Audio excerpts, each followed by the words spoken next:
You deserve nothing from this family." Those were the exact words my mother hissed at me. Her manicured hands shoved me hard against the chest, pushing me away from my own grandmother's casket.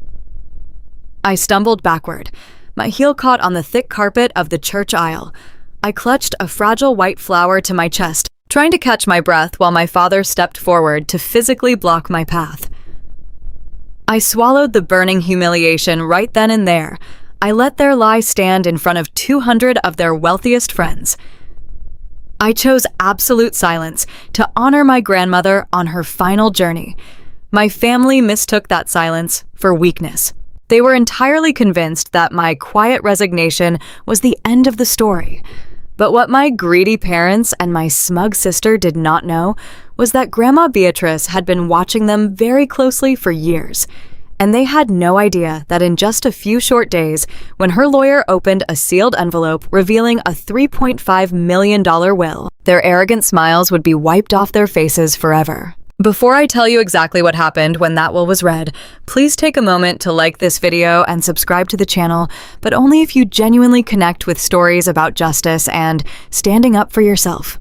I would also love to know where you are watching from right now and what time it is there. So, drop a comment below and let me know. My name is Claire Hodges. I am 29 years old. I am the owner of a small, struggling flower shop in the sprawling suburbs of Chicago. Until very recently, I was drowning in a mountain of suffocating debt.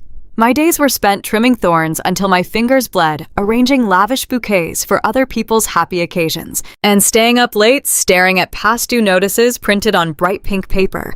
I was 3 months behind on my commercial lease. My suppliers were threatening to cut off my accounts. I was driving a rusted 10-year-old sedan that stalled at every other traffic light.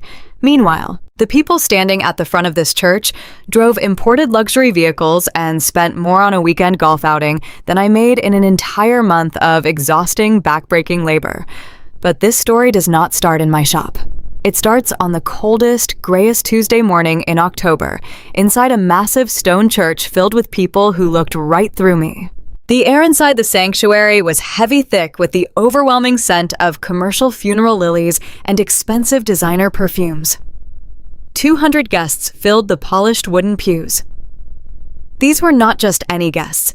These were the elite members of the local country club, the charity board directors, the investment bankers, and the high society friends my parents spent their entire lives trying to impress. They all sat in their tailored black suits and custom morning dresses, whispering in hushed, polite tones. I stood at the very back of the center aisle wearing a simple black dress I had bought off a clearance rack 5 years ago. My hands were trembling, but not from the cold. In my shaking hands, I held a single ghost orchid. It was a rare, incredibly delicate flower with pale, translucent petals that looked like they were suspended in midair. It is a notoriously difficult plant to cultivate. It requires endless patience, precise conditions, and a gentle touch. Grandma Beatrice and I had spent 3 entire years coaxing this specific orchid to bloom in her backyard greenhouse.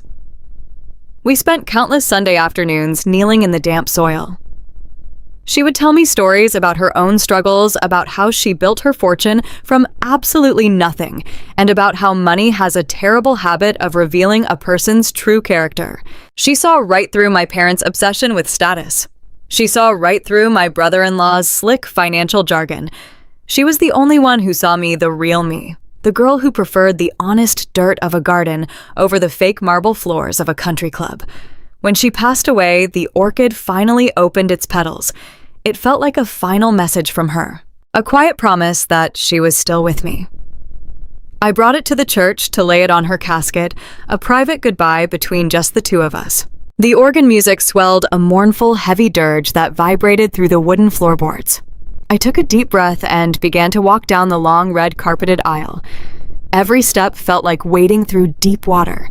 The whispers in the pews seemed to quiet down as I passed, making the silence even more oppressive. I recognized the country club president, leaning over to whisper into the ear of a prominent real estate developer.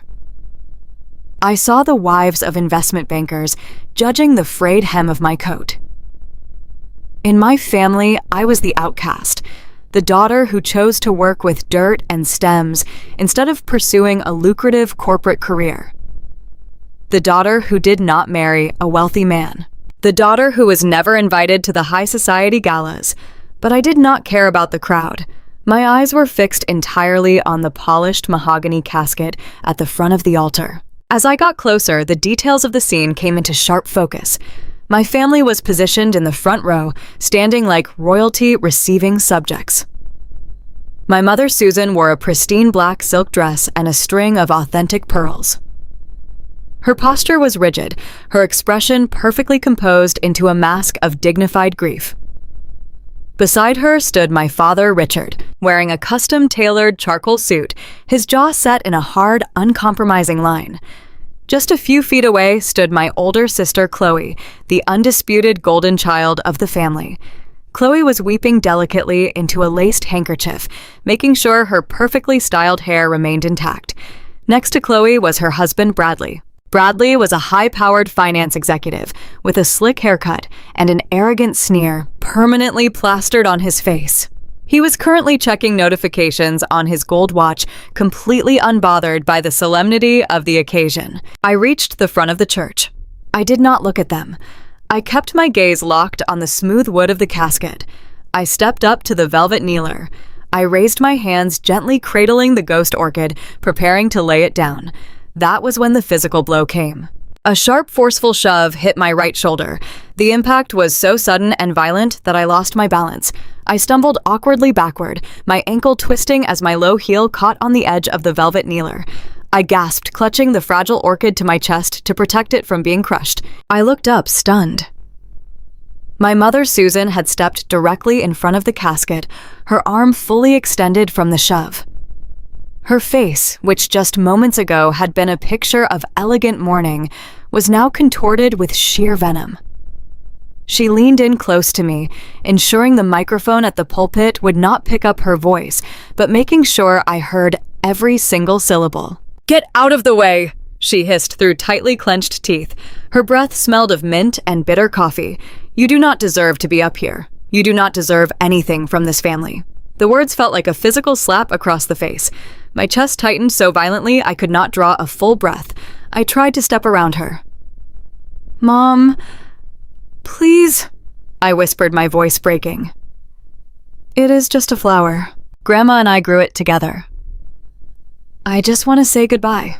Before I could take another step, a large, heavy hand clamped down hard on my upper arm. It was my father, Richard. His grip was entirely devoid of warmth. His fingers dug into my flesh like a vice pinching a nerve until a sharp pain shot down to my wrist. He stepped forward, creating an impenetrable wall of broad shoulders and dark fabric between me and the casket. I looked up into his face. He did not yell. He did not have to. His eyes were completely dead, filled with a cold, absolute contempt that froze the blood in my veins. He looked at me not as a grieving daughter, but as an embarrassing nuisance, a stain on his perfect public image that needed to be swiftly discarded before anyone important noticed. "Go sit in the back, Claire," my father muttered. His voice was a low, dangerous rumble. "Do not make a scene and ruin this day for your mother." I stood frozen, the ghost orchid trembling in my hands. The sheer cruelty of the moment paralyzed me. I turned my head slightly, desperately looking for a single face of support. My eyes met my sister's. Chloe had lowered her lace handkerchief. The delicate weeping act was completely gone. Instead, she was looking at me with a profound, undeniable smirk. She crossed her arms over her chest, the diamonds on her wrists catching the church lights, utterly pleased to watch me being publicly humiliated. Beside her, Bradley actually let out a short, scoffing laugh. He adjusted his expensive silk tie, looked me up and down with blatant, undisguised disgust, and leaned over to whisper something in Chloe's ear. I could not hear the words, but I saw his lips move, mocking my cheap dress, my messy hair, my mere presence.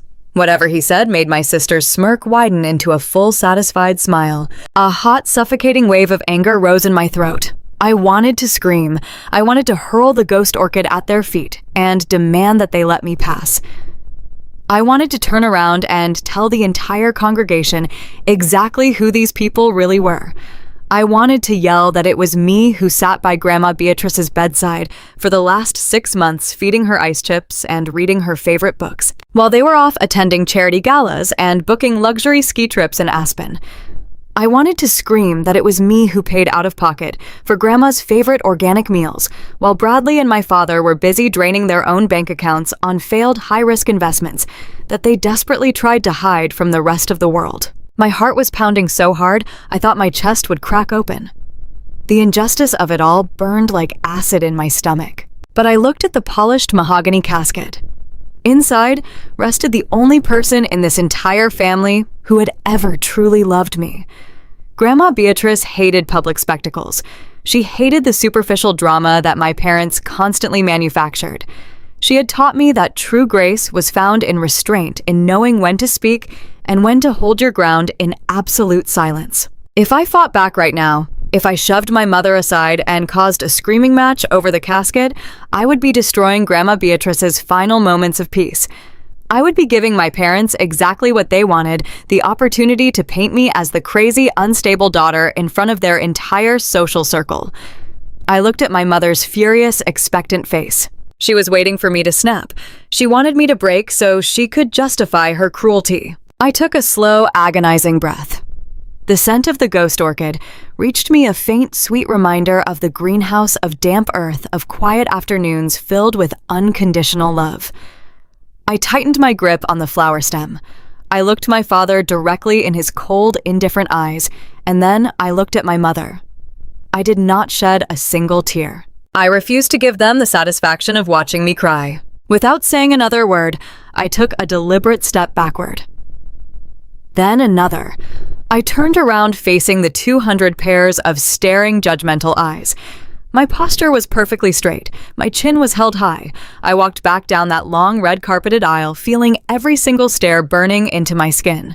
I walked all the way to the very last pew in the darkest corner of the church, and I sat down alone. Up at the front, my parents immediately resumed their performance. Susan raised her handkerchief to her eyes, leaning heavily against Richard for support. Chloe and Bradley returned to looking somber and dignified, the perfect, respectable, wealthy American family united in their grief. They thought they had won. They thought that by pushing me away, they had successfully erased me from the family hierarchy. They sat there in the front row, absolutely certain that the power belonged entirely to them, absolutely confident that they would walk out of this tragedy richer and more influential than ever before.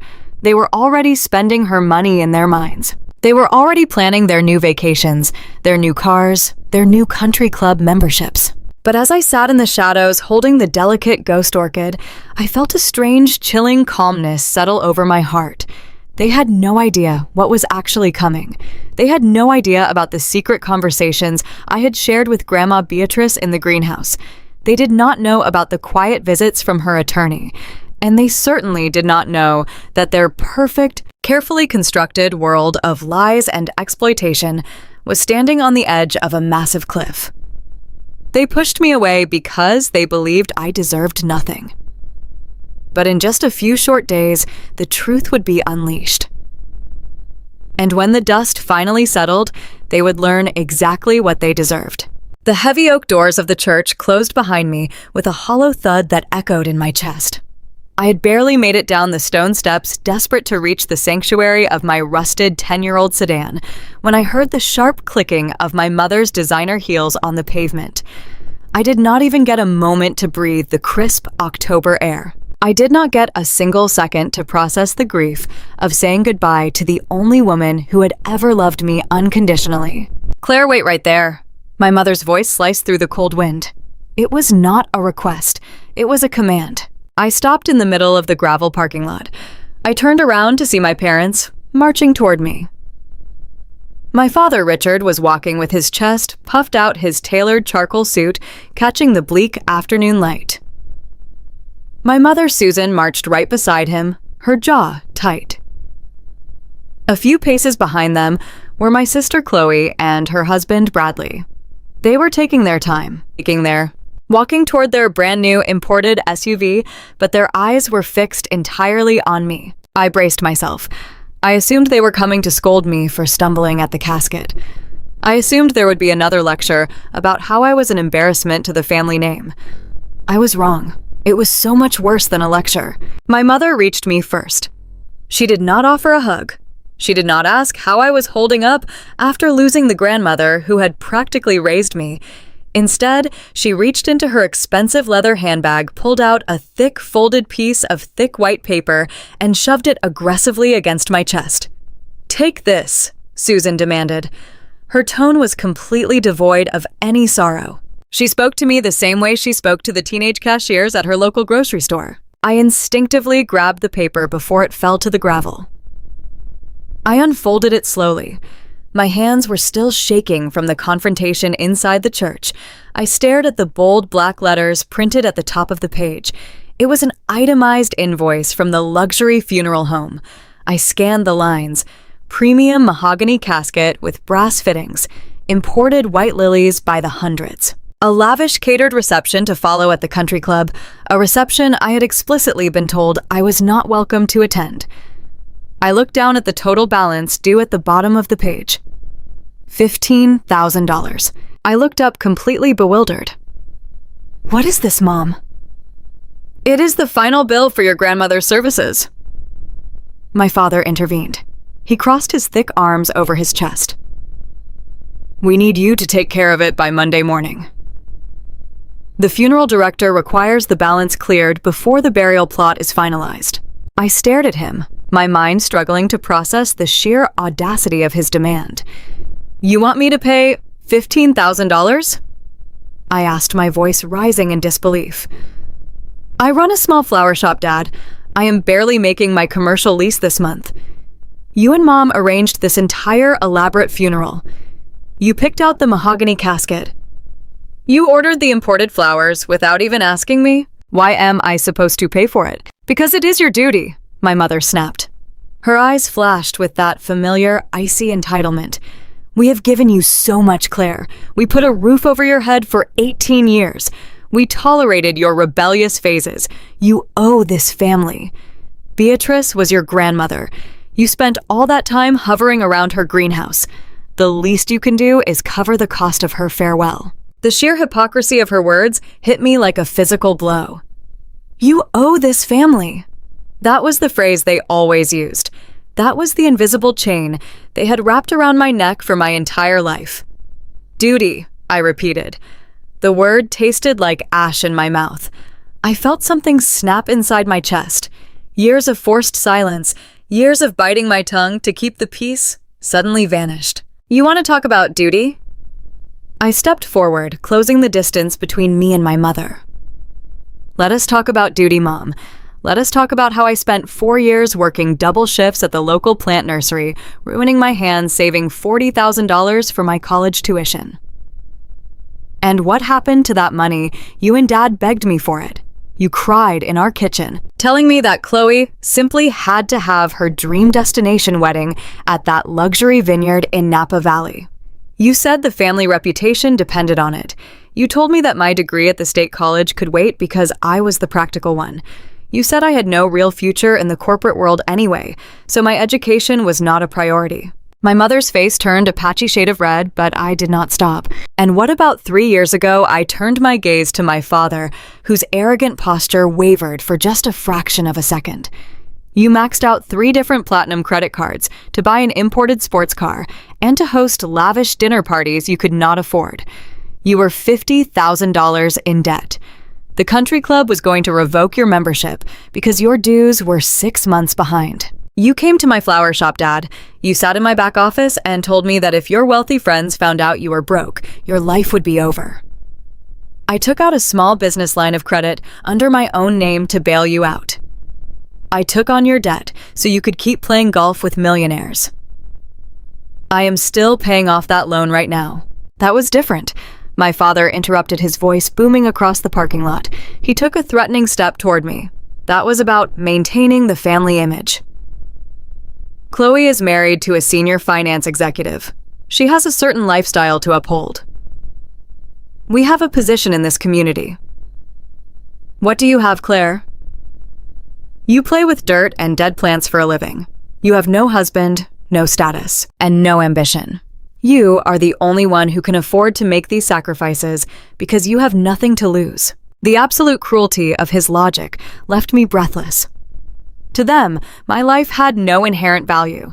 My dreams were disposable. My entire existence was viewed strictly through the lens of what I could provide to maintain their facade of wealth and success. My sacrifices were not appreciated. They were entirely expected. I was the designated mule of the family, expected to carry their burdens while they paraded around in the sunshine. "I am not paying this bill," I said. My voice was no longer shaking. It was cold and terrifyingly calm. I held out the invoice, trying to hand it back to my mother. "You ordered the mahogany casket. You planned the country club reception that I am banned from attending. You pay for it. I am done setting myself on fire just to keep you warm." My mother did not take the paper. She simply smiled a thin, vicious smile. "Oh, you will pay it, Claire." Before I could ask what she meant, I heard the crunch of expensive leather shoes on the gravel. Bradley, my arrogant brother-in-law, walked over from his luxury SUV. He buttoned his tailored suit jacket, looking incredibly bored by the entire interaction. He stood next to my father, a smug expression plastered across his face. "You really should listen to your parents," Claire Bradley said smoothly. His voice was dripping with corporate condescension. "It is just $15,000, a drop in the bucket for a hardworking small business owner like yourself." "This has nothing to do with you, Bradley," I replied sharply. "Actually, it has everything to do with me." Bradley pulled a sleek smartphone from his pocket, tapping the screen lazily. "You see, Claire, I am a senior vice president at the regional bank that holds the commercial lease on your little flower shop. I also happen to oversee the department that manages the small business line of credit you just mentioned, the one you are still struggling to pay off." My blood ran cold. The wind whipping through the parking lot suddenly felt like ice against my skin.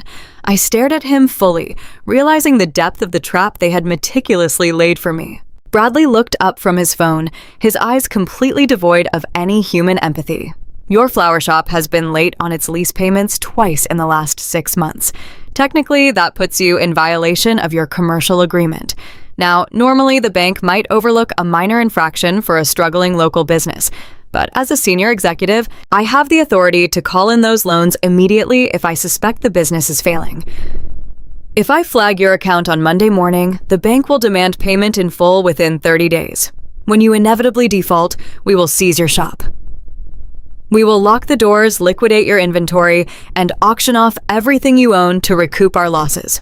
He paused, letting the devastating threat hang heavily in the cold air. Or, Bradley continued, his smile widening into a predatory grin. "You can be a good, dutiful daughter. You can pay this funeral invoice by Monday. If you do that, I will personally ensure that your bank accounts remain perfectly untouched. You get to keep playing with your flowers, and your parents get the respectable funeral reception they deserve." It is a very simple business transaction. I looked from Bradley to my sister Chloe. She was leaning against the polished hood of their SUV, inspecting her manicured nails, perfectly content to watch her husband destroy my entire livelihood. I looked at my parents. They stood tall and proud, completely comfortable, using extortion and financial ruin to force me into submission. They were willing to render me homeless and bankrupt just to avoid paying a bill that would slightly inconvenience their luxury lifestyle. "You cannot do this," I whispered, the crushing weight of their cruelty finally bringing tears to my eyes. "That shop is everything I have. It is my entire life." "Then you better go figure out how to find $15,000 by Monday," my mother said cheerfully. She adjusted her authentic pearl necklace, completely unfazed by my pain. "Come along, Richard. Bradley, we have a reception to host. The country club is expecting us, and we cannot be late for the guests." My father turned away without a second glance. Bradley offered me one last mocking wink before turning on his heel. They walked toward their imported vehicles, laughing softly among themselves about something Chloe said. I stood completely alone in the sprawling gravel parking lot. The heavy piece of white paper felt like a death warrant in my hands. The wind howled around me, tearing at the hem of my cheap black dress. I looked down at my hands. They were calloused and scarred from years of manual labor, from years of building a business from the ground up, from years of bleeding myself dry to fund my family's shallow, materialistic greed. They had backed me into an impossible corner. If I did not pay the funeral home, Bradley would use his executive power to seize my shop, leaving me with absolutely nothing. If I paid the bill, I would not be able to afford my rent next month, and I would lose my home. Either way, I was facing total financial ruin. They had designed this trap flawlessly. They knew exactly how much pressure to apply to break me. I squeezed my eyes shut, letting a single tear slip down my freezing cheek. I felt a profound, suffocating despair wrapping around my throat. For a long moment, I believed them. I believed that I was powerless. I believed that I was destined to be the sacrificial lamb of the Hodges family forever. But then the faint scent of the ghost orchid drifted up from the pavement where it had fallen during the struggle. I opened my eyes and looked down at the delicate, translucent petals resting in the harsh gravel. Grandma Beatrice had not raised a coward. She had taught me how to cultivate life in the harshest environments. She had taught me that survival requires deep roots and unbreakable patience. I slowly bent down and picked up the crushed orchid. I brushed the dirt from its petals. The despair in my chest began to recede rapidly, replaced by a hot, brilliant spark of absolute rage. My parents and Bradley thought they held all the cards. They thought they had backed a helpless florist into a corner. But they had forgotten one crucial detail. Before she passed away, Grandma Beatrice had whispered a very specific set of instructions to me in the quiet dampness of her greenhouse. She told me exactly what to do if they ever tried to destroy me. I folded the extortionate funeral bill and shoved it deep into my coat pocket. I wiped my face. I walked to my rusted sedan and climbed inside. I did not drive toward my flower shop, and I certainly did not drive to the bank. I started the engine and steered my car toward Grandma Beatrice's sprawling estate. It was time to visit the greenhouse. It was time to dig up the truth. It was time to show them exactly what happens when you push a woman with nothing left to lose over the edge. The morning after the funeral felt like waking up in a completely different reality. I arrived at my flower shop before the sun even cleared the Chicago skyline. My hands were still raw and blistered from the day before, but the rent was due in 3 days, and grief does not pause for small business owners. I stood at the stainless steel work table in the back room, stripping thorns off a massive bucket of imported roses. My assistant, a sweet college student named Maria, was out front sweeping the floors and setting up the display buckets. The air in the shop was thick with the scent of damp earth and blooming eucalyptus. It was my sanctuary. It was the only place in the world where I felt I actually had control over my life. But that illusion of safety was about to be shattered completely. At exactly 9 in the morning, the small brass bell above the front door chimed violently. It was not the usual gentle jingle of a customer walking in. The door was shoved open with such force that it slammed against the wall. I wiped my hands on my canvas apron and stepped out from the back room. My breath caught in my throat. My father, my mother, and my brother-in-law Bradley were standing in the middle of my shop. They looked completely out of place among the buckets of wildflowers and rustic wooden shelves.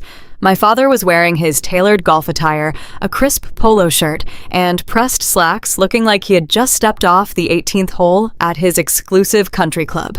My mother wore a sleek cashmere coat that probably cost more than my entire monthly inventory budget.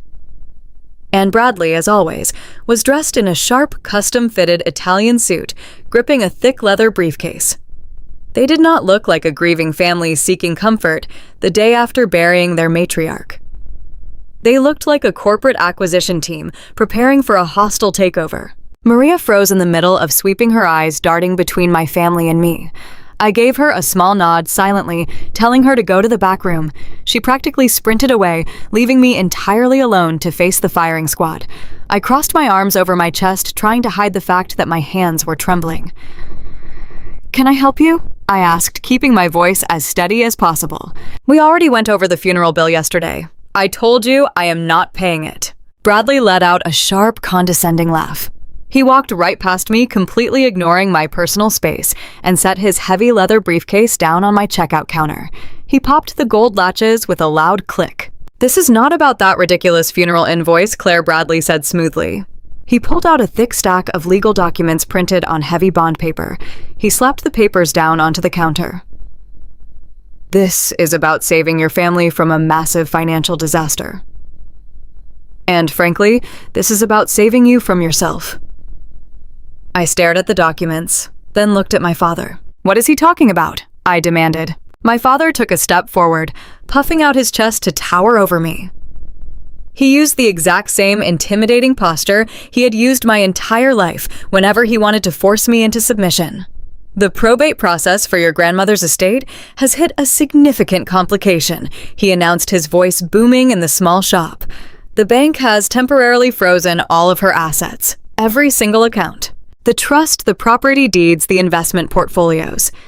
Everything is locked down in court for the next 6 months while the lawyers sort out the bureaucratic mess." My mother stepped up right beside him, perfectly playing her role in their orchestrated performance. "We are facing a severe liquidity crisis, Claire," she said, her tone dripping with fake tragedy. "Your father has several massive business loans tied to the country club developments. Bradley has investments that require immediate capital. Our entire lifestyle, our entire reputation in this community relies on cash flow. If our friends and business partners find out that Beatrice's money is tied up in probate court, investors will panic. Your father could lose his standing on the board. We could be utterly ruined." I felt a cold knot form in the pit of my stomach. I looked down at the stack of papers Bradley had placed on my counter. "What does any of this have to do with me?" I asked. "I do not have any money." "You all made sure to remind me of that yesterday in the church parking lot." Bradley tapped his manicured finger against the top page of the document. "That is where you are wrong, Claire. You do not have cash, but you do have an asset, this flower shop. I ran the numbers this morning.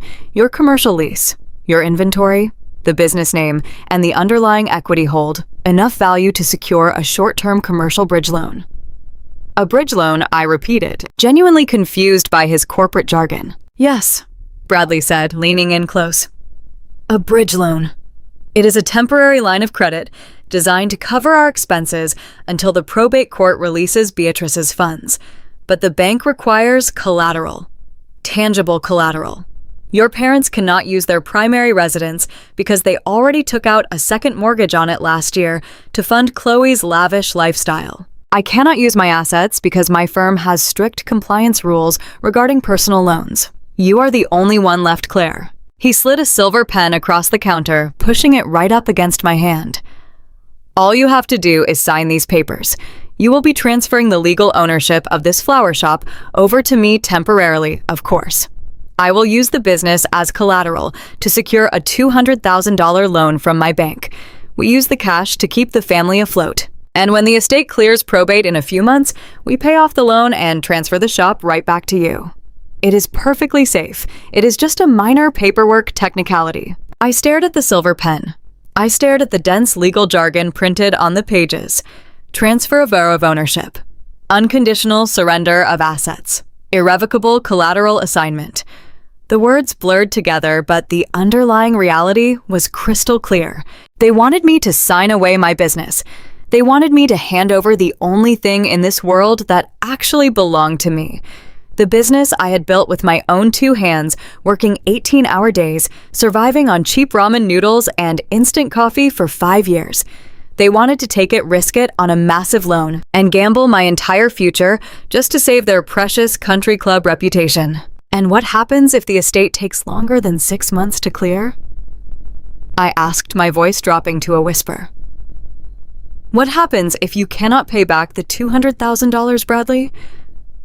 What happens to my shop? My father slammed his hand down on the counter, making the flower displays rattle. Stop asking stupid questions, Claire. You do not understand how high-level finance works. Bradley is a senior executive. He knows exactly what he is doing. You are just a florist. You do not need to understand the mechanics. You just need to do what you are told for the survival of this family. I looked at my father. I looked at the man who had watched me drain my college savings to pay for my sister's wedding. The man who had guilt-tripped me into taking on his credit card debt. He did not see me as a daughter. He saw me as a financial buffer, a human shield to protect his ego. "I am not signing it," I said. The air in the room went completely still. Even the traffic outside seemed to go quiet. "What did you just say?" my mother asked. Her voice was dangerously soft. I took a deep breath, planting my feet firmly on the wooden floorboards. I said no. I am not signing away my business. I will not let Bradley use my shop as collateral for a loan. I have spent my entire life paying for your mistakes. I paid for Chloe's wedding. I paid your country club dues.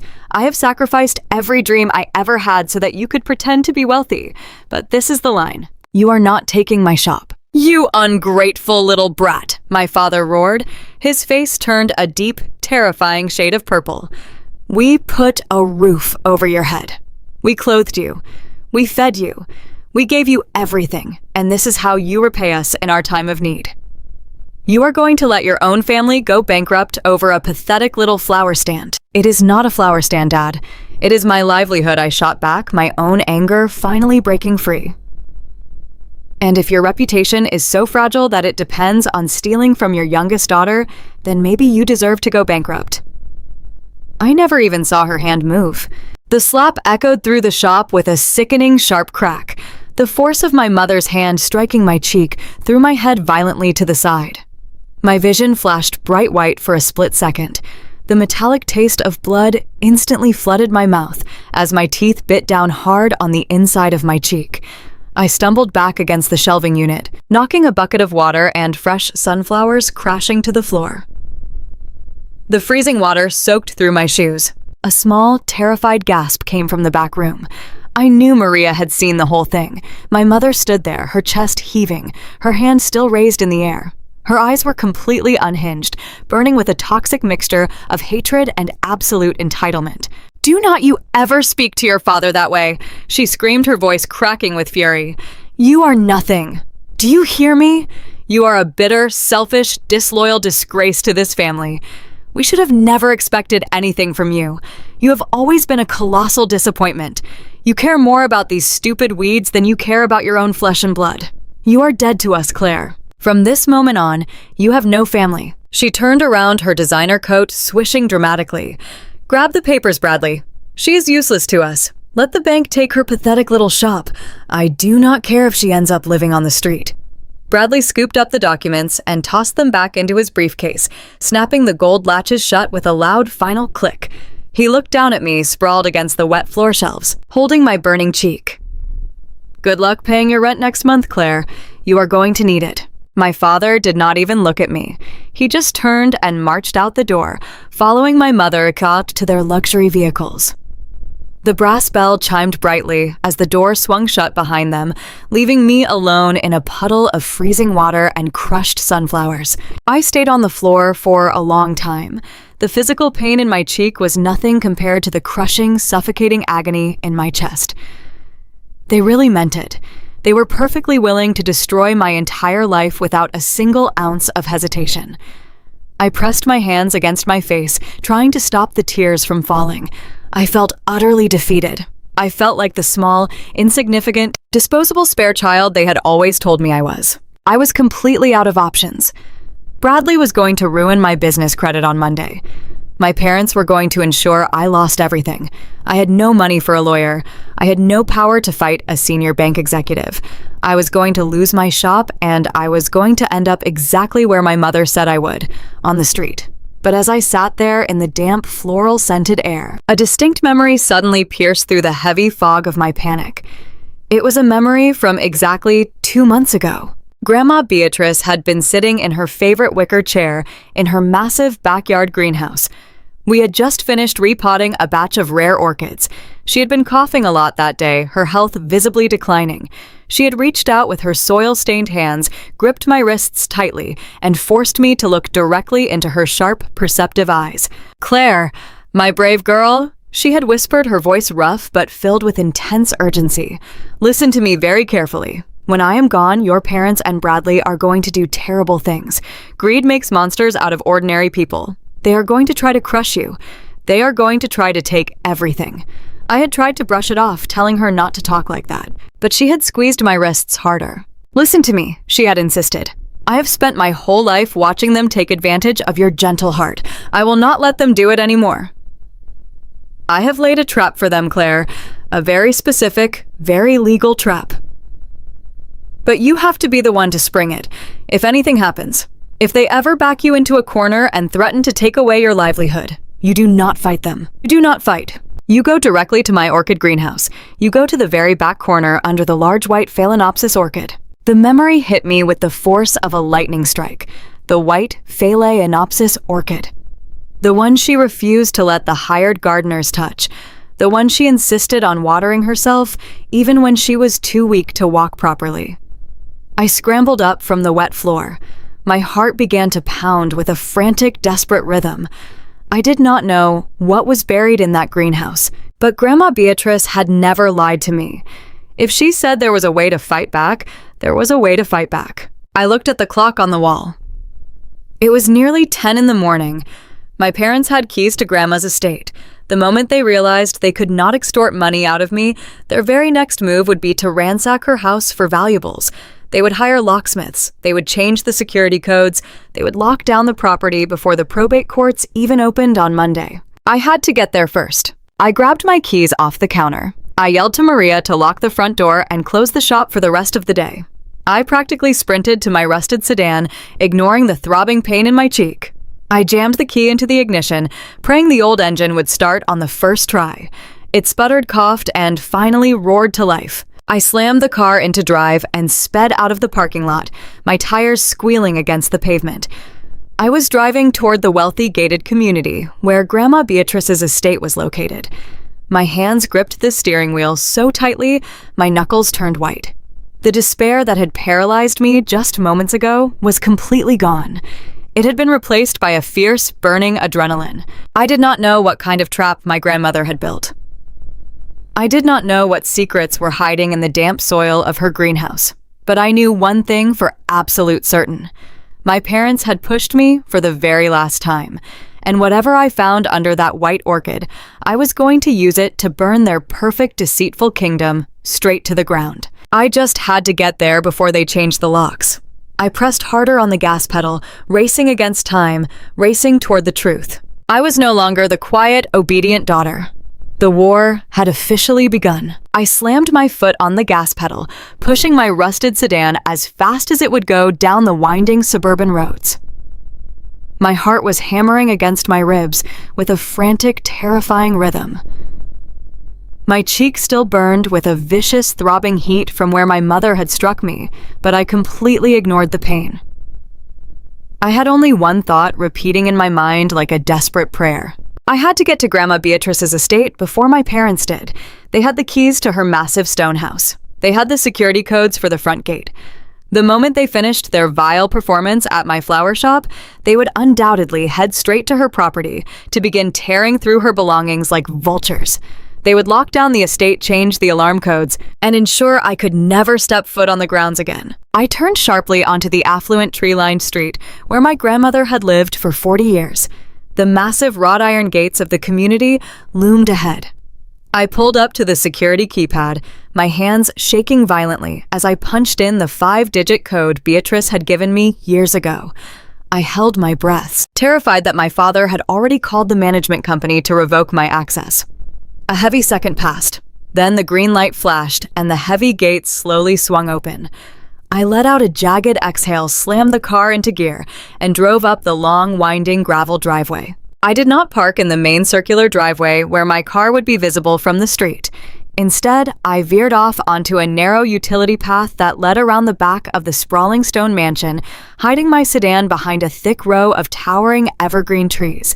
I killed the engine and sat in the sudden silence, listening to the pounding of my own blood in my ears. The estate was completely quiet. There were no luxury imported vehicles parked out front. I had beaten them here. I got out of the car and ran across the manicured lawn toward the back of the property. There it was, the grand glass enclosed orchid greenhouse. It stood like a gleaming crystal cathedral in the morning light. This was Beatrice's sanctuary. It was the place where she had taught me how to coax life out of the dirt, where she had wiped my tears, when my parents forgot my birthdays, and where she had whispered her final urgent instructions to me. I gripped the heavy brass handle of the greenhouse door and pushed it open. The moment I stepped inside, the thick, humid air wrapped around me like a warm blanket. The familiar scent of damp earth, blooming jasmine, and rich peat moss instantly filled my lungs. For a split second, the overwhelming smell brought a fresh wave of blinding grief. It smelled exactly like her. It smelled like safety. But I did not have time to grieve. I did not have time to cry. I had to find what she had hidden. I walked quickly down the center aisle of the greenhouse. Hundreds of rare, vibrant orchids lined the wrought iron shelves. There were cascading purple vandas, bright yellow oncidiums, and delicate pink cattleyas. My eyes scanned the lush green canopy, searching frantically for the specific plant she had mentioned. Go to the very back corner, she had said, under the large white Phalaenopsis orchid. I reached the furthest, darkest corner of the glass structure. The sunlight was filtered heavily here by the thick foliage above. Sitting alone on a sturdy, waist-high mahogany stand was the largest, most magnificent white Phalaenopsis orchid I had ever seen.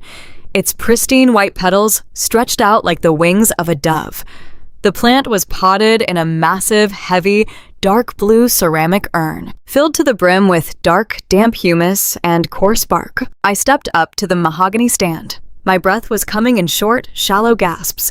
I reached my hands out to move the massive ceramic pot, intending to slide it onto the floor so I could dig through the soil. I wrapped my fingers around the thick glazed rim of the urn. But my hands were still slick with sweat and freezing water from the shattered flower buckets in my shop. The adrenaline that had carried me here was suddenly crashing, leaving my muscles weak and trembling. The sheer physical shock of my mother's brutal slap had drained my strength far more than I realized. As I lifted the heavy ceramic pot, my grip faltered. The glazed surface slipped right through my fingers. I gasped and lunged forward to catch it, but the urn was simply too heavy.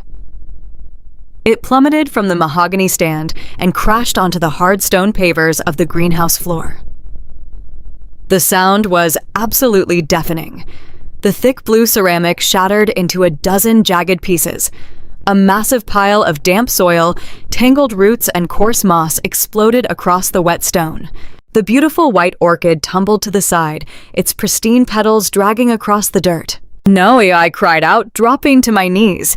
I frantically reached for the delicate flower, desperate to save the roots from being crushed. I began scooping the wet humus away from the base of the plant, my fingers digging deep into the dark, tangled mess. That was when my hand struck something hard. Something that was definitely not a root or a piece of broken clay. I stopped breathing. I pushed the damp soil aside, digging faster and harder. Buried deep within the root system of the shattered orchid, completely concealed by the thick layer of potting medium, was a dark, gray, heavy-duty, waterproof, lockable box. It looked like a tactical pelican case about the size of a thick dictionary. It was covered in dirt, but the tough plastic exterior had perfectly protected whatever was inside from the daily watering of the greenhouse. I pulled the heavy box out of the soil and wiped the wet grime off the lid. There was a small 4-digit combination lock built into the heavy metal latch. My mind raced. What would Beatrice use for a password? I thought about her life. I thought about the stories she told me. I thought about the date she always said changed her life forever. The year she started her very first business. 1978. I spun the small metal dials with my trembling, dirt-caked fingers. 1978. I pressed the release button. The heavy metal latch popped open with a loud, satisfying click. I flipped the lid back. The inside of the waterproof box was completely dry, lined with thick protective foam.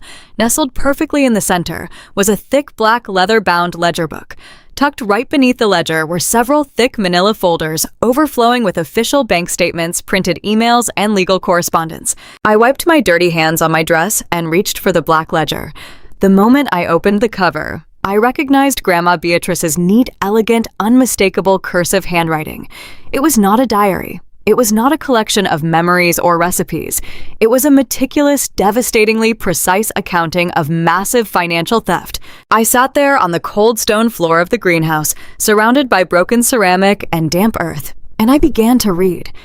With every single page I turned, the sheer magnitude of my family's betrayal unfolded before my eyes.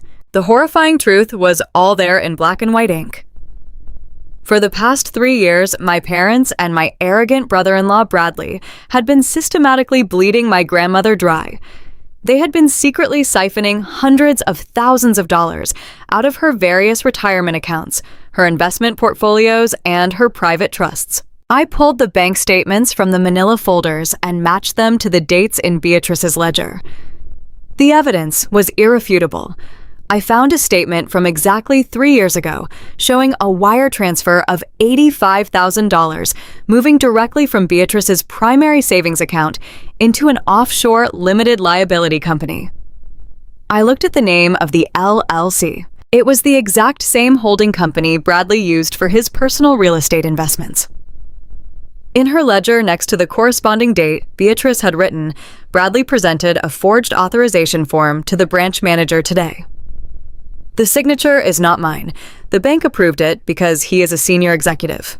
I turned another page. There was a record of a $40,000 withdrawal.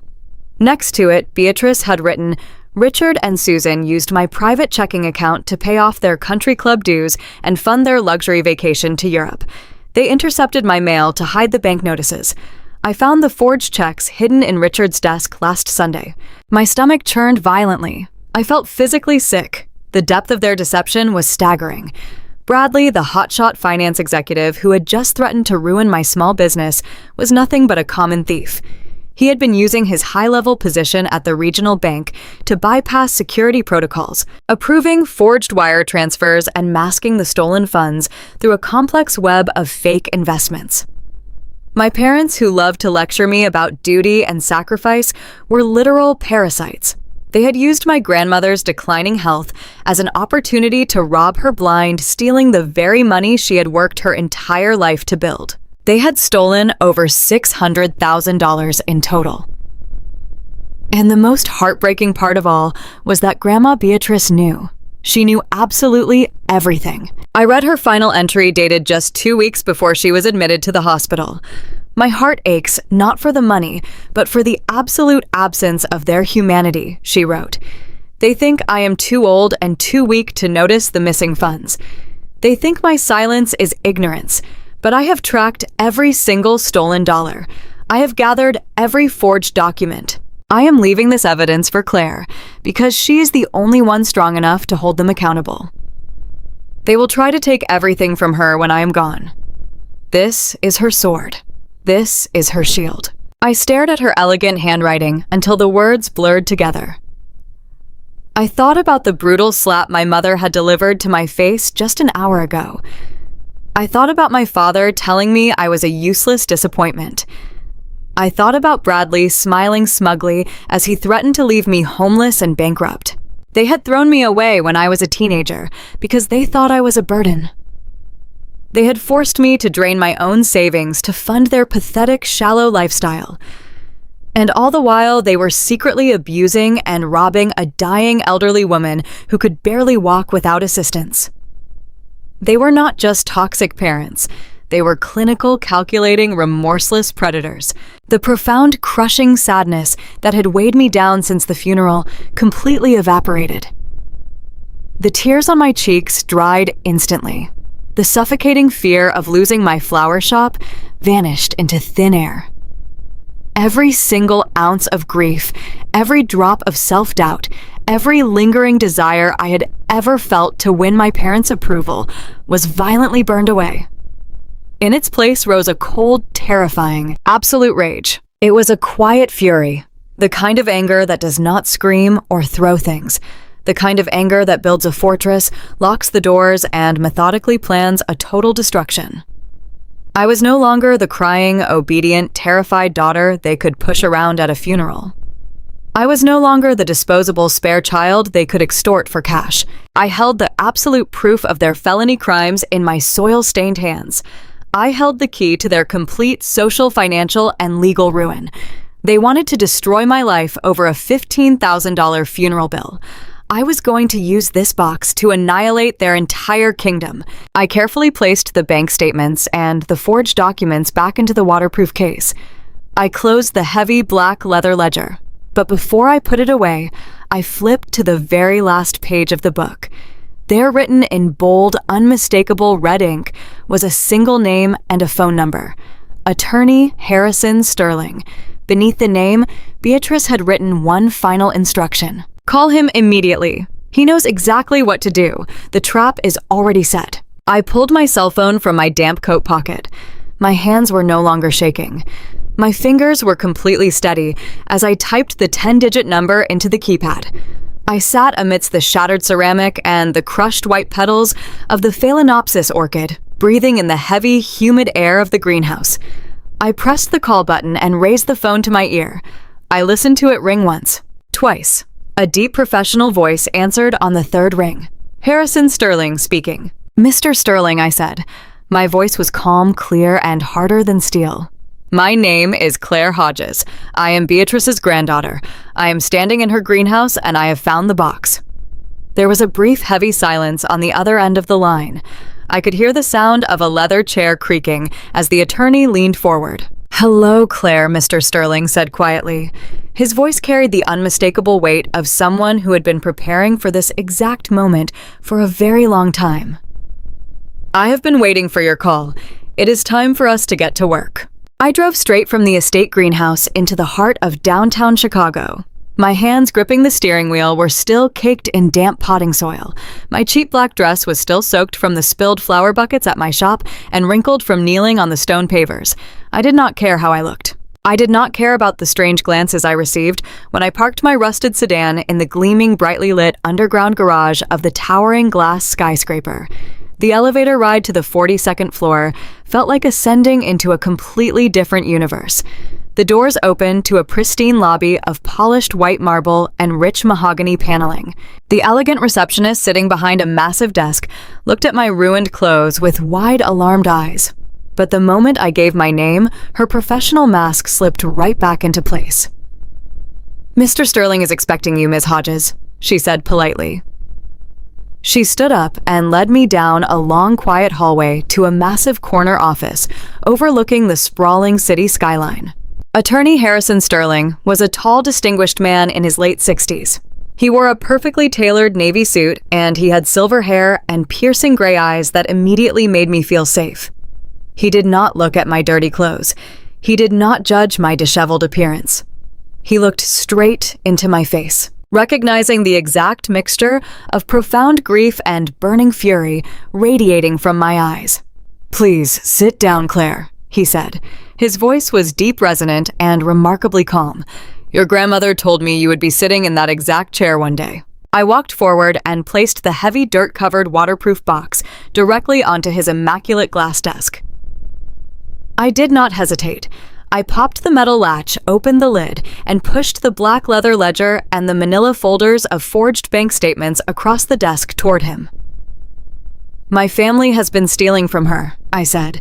My voice was completely steady, surprising even myself. "Bradley has been using his executive position at the bank to authorize fraudulent wire transfers. My parents have been forging her signature to drain her retirement funds. They took over $600,000. I paused, taking a deep breath to steady my racing heart. And now they are trying to force me to sign over my flower shop to cover their tracks. They want to use my business as collateral for a bridge loan before the probate courts open on Monday." Mr. Sterling did not look shocked. He did not gasp. He simply reached into his breast pocket, slowly put on his reading glasses, and examined the top page of the ledger. "Beatrice was a brilliant, fiercely observant woman," he said quietly. "She came to this office 8 months ago. She suspected Richard and Susan were intercepting her mail and manipulating her private accounts. She knew Bradley was moving the funds offshore, but she also knew that if she confronted them directly while her physical health was failing, they would simply declare her mentally incompetent. They would have filed for legal conservatorship, seized total control of her entire estate, locked her away in a facility, and drained every last penny without consequence." I felt a sickening chill run down my spine at the sheer cruelty of what my parents were truly capable of doing to their own mother. "So, what did she do?" I asked, leaning forward in the leather guest chair. "How did she stop them?" Mr. Sterling folded his hands on the desk. She protected the only person in the family who possessed a genuine heart, he said. He reached into his pocket for a small brass key, unlocked a heavy steel drawer in his desk, and pulled out a thick cream-colored envelope. The envelope was sealed with dark, red wax, bearing his firm's official stamp. 8 months ago, your grandmother quietly and legally revoked the old will your parents are currently relying on. She established an entirely new, heavily protected trust. Mr. Sterling looked directly at me, his gray eyes locking onto mine with absolute seriousness. Your grandmother was far wealthier than your father ever realized. She made several incredibly smart real estate investments decades ago that she kept completely hidden from Richard. The actual value of her estate, including the properties, the liquid assets, and the investment portfolios, is not a few $100,000. It is exactly $3.5 million. And according to this legally binding document, every single cent of it belongs exclusively to you. Claire, you are the sole heir. The words hit me with the force of a freight train. $3.5 million. The amount was entirely incomprehensible to me. I had spent my entire adult life counting pennies. I had skipped meals just to pay for shop inventory. I had drained my own meager college savings to bail out my ungrateful parents and fund my sister's lavish lifestyle. They had called me a failure. They had treated me like a disposable, invisible servant.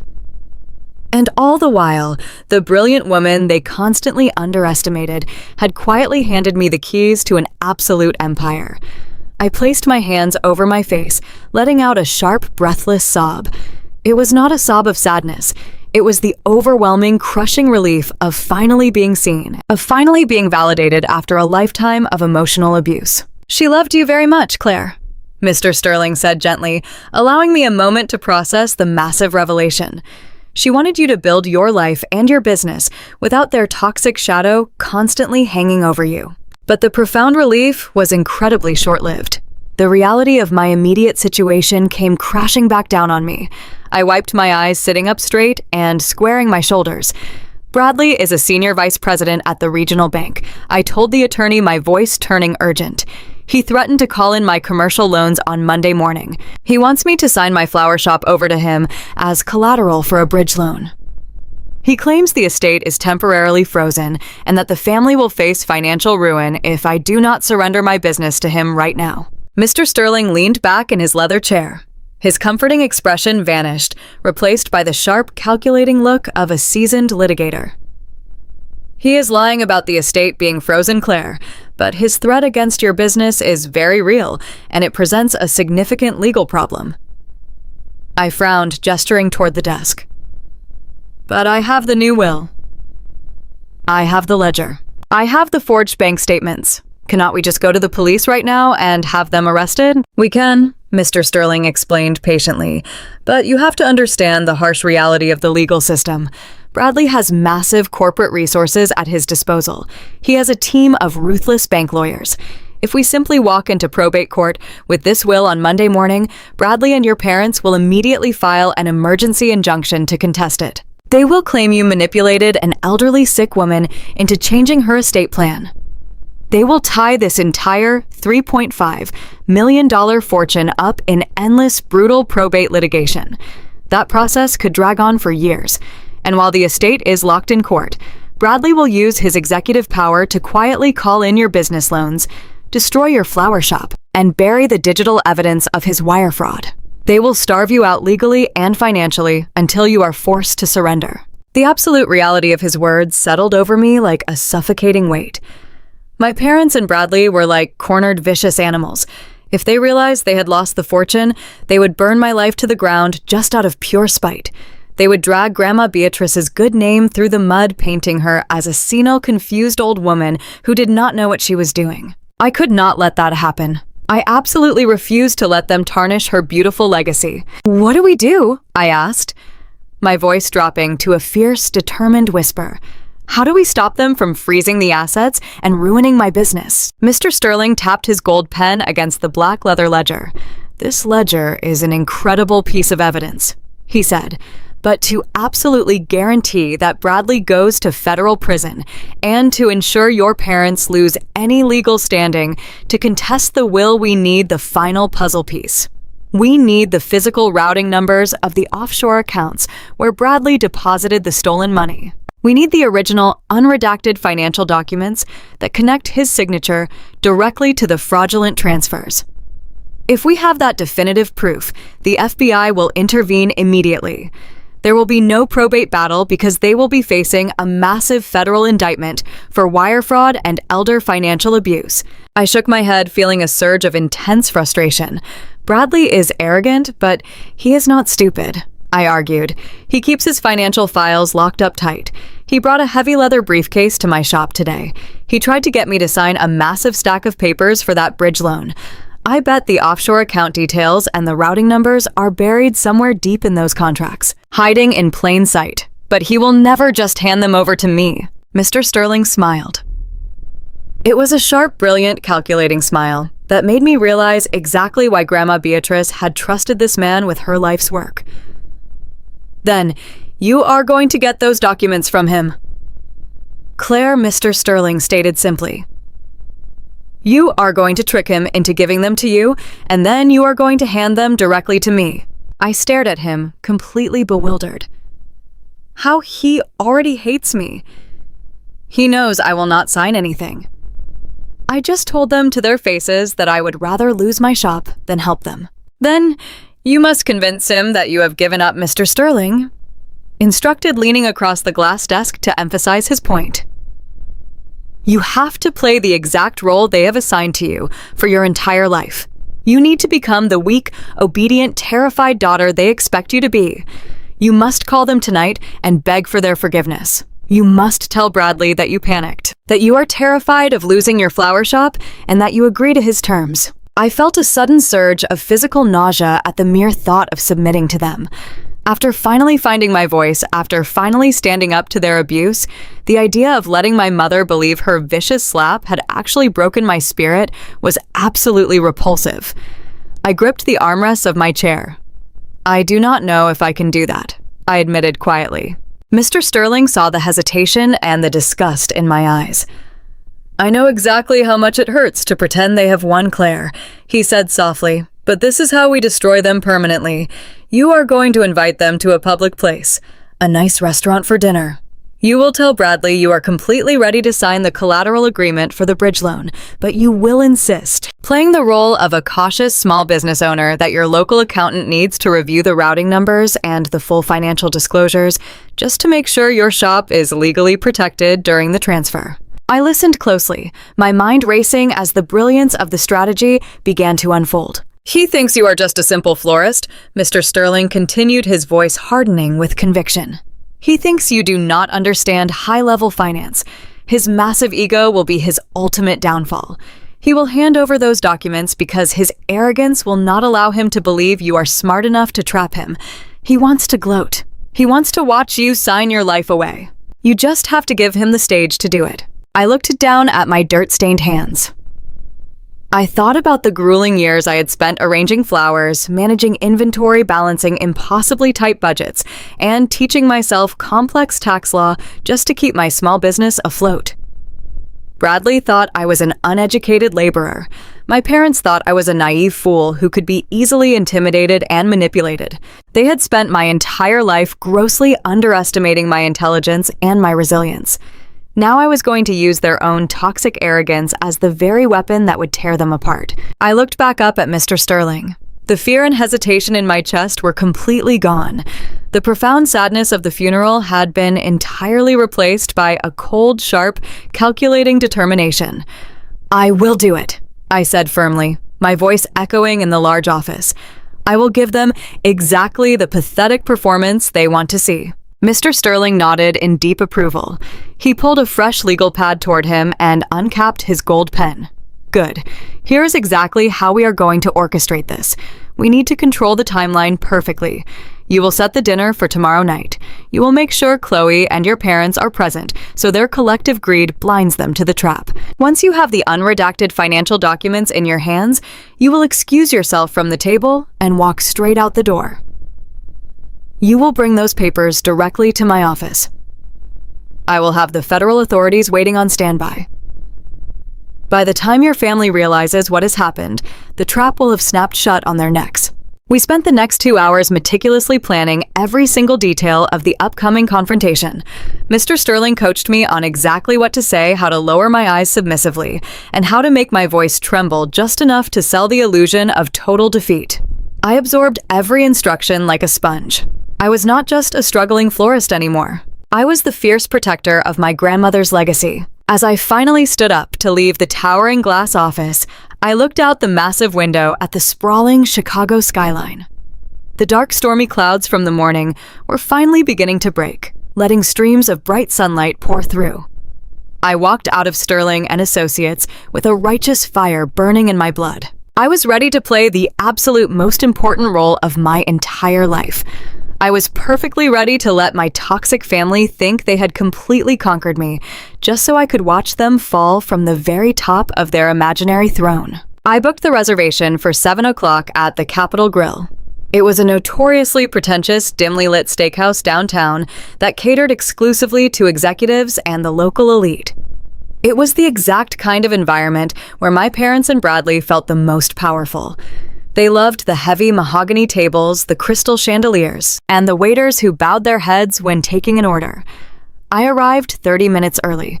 I needed the extra time to mentally prepare myself for the most difficult performance of my entire life. I had to strip away every single ounce of the fierce confidence attorney Harrison Sterling had just instilled in me. I had to willingly step back into the pathetic, obedient, terrified persona my family expected to see. I wore a drab, oversized gray sweater and minimal makeup. I made sure my hair looked flat and hastily brushed. I needed to look like a woman who had spent the last 48 hours paralyzed by the fear of total financial ruin.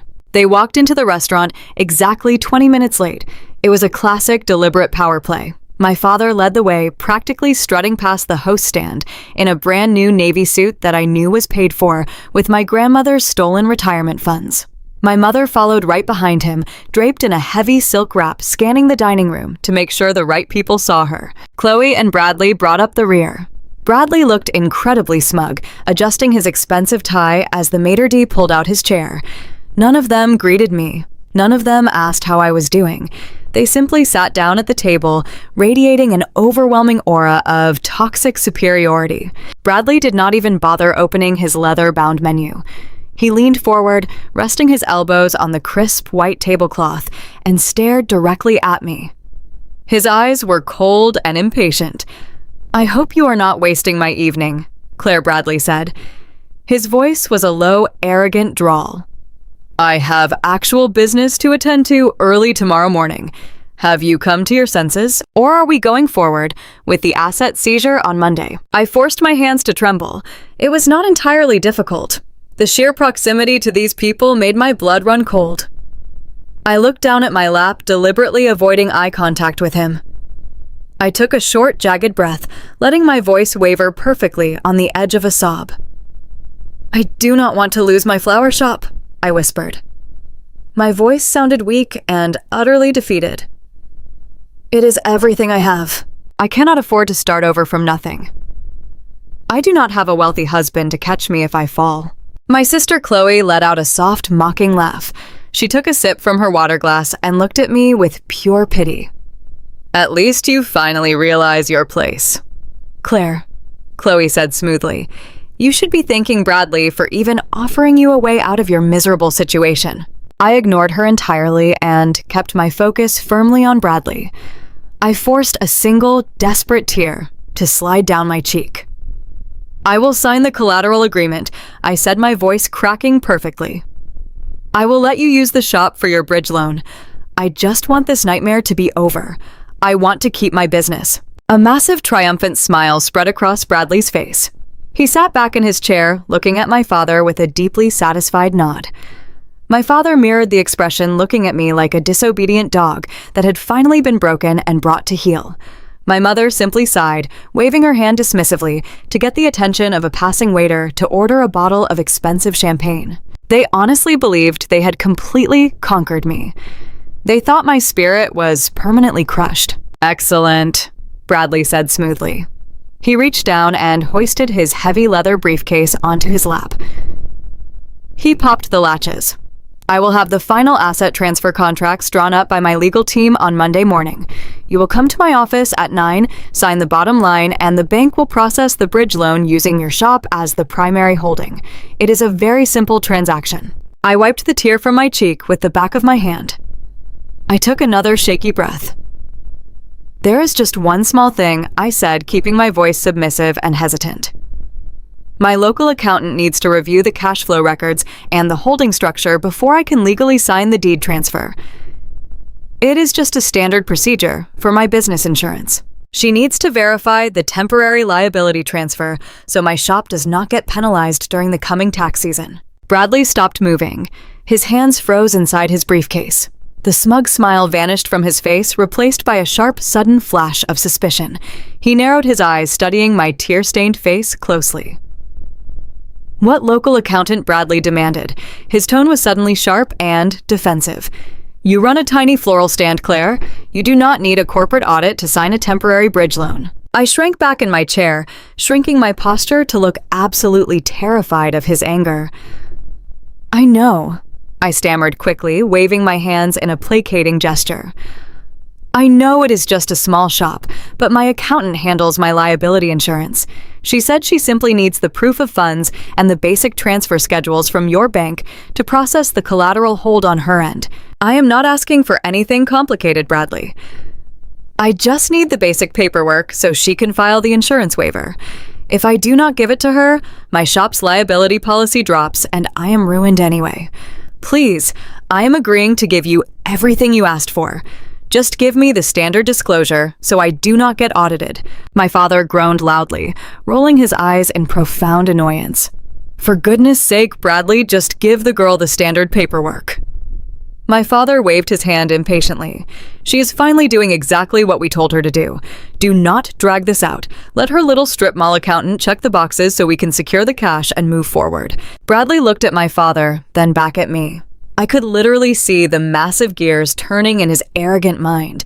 He was weighing the perceived risk against his own monumental ego. He looked at my faded sweater. He looked at my trembling, dirt-stained hands. He looked at the tears shining in my eyes. His toxic superiority simply would not allow him to believe that I was capable of outsmarting him. To him, I was just a desperate, uneducated laborer, making a pathetic attempt to follow basic tax rules. He severely underestimated me, exactly as attorney Harrison Sterling said he would. Bradley let out a harsh, condescending sigh. He pulled a thick manila folder out of his briefcase and tossed it carelessly across the table. It landed right in front of my plate. Fine, Bradley sneered. He leaned forward, pointing a manicured finger at me. There is a redacted copy of the holding schedule and the primary cash flow ledgers. It outlines the transfer accounts and the basic liquidity structures we are using to cover the estate freeze. I blacked out the proprietary bank codes because they are completely above your security clearance. You can give that to your pathetic little accountant. But do not hurt your brain trying to read it yourself. You are just a stupid girl trying to run a small business. You know absolutely nothing about real finance. I looked down at the manila folder. My heart was racing so fast I thought it might actually beat its way out of my chest. I slowly placed my trembling hand on top of the documents, pulling the folder toward me. I kept my head down, perfectly maintaining the illusion of a completely defeated woman. Thank you, Bradley, I whispered softly. I really appreciate it. The rest of the dinner was a masterclass in psychological torture. I sat there in absolute silence while my parents and my sister ordered the most expensive cuts of Wagyu beef and drank bottles of vintage champagne. They openly celebrated their impending financial windfall right in front of my face. They discussed their upcoming luxury vacations. They talked about buying a new summer home. My mother even complained about how tedious it was going to be to sort through Grandma Beatrice's antique jewelry. They did not include me in a single conversation. They treated me like a ghost. I simply picked at my salad, nodding whenever they issued a command, counting down the agonizing minutes until I could finally leave. When the waiter brought the exorbitant bill, my father graciously offered to pay it, laughing loudly about how the family was about to come into some very serious capital. I excused myself from the table, telling them I needed to get back to the shop to prepare for the morning deliveries. My mother did not even look up from her dessert. Bradley just smirked and reminded me to be at his office early on Monday to sign my life away. I walked out of the restaurant with my head bowed. But the absolute second, the heavy glass doors closed behind me and the cold night air hit my face. My entire posture transformed. I stood up perfectly straight. My hands stopped shaking instantly. I gripped the manila folder so tightly, my knuckles turned white. I sprinted to my rusted sedan parked 3 blocks away. I threw myself into the driver's seat, locked the doors, and slammed the dome light on. My hands were moving with frantic surgical precision as I ripped open the manila folder. I pulled out the stack of financial documents Bradley had tossed at me. At first glance, it looked exactly like what he said it was. A heavily redacted, totally useless pile of paper. Thick black marker completely covered the account numbers, the client names, and the primary balances.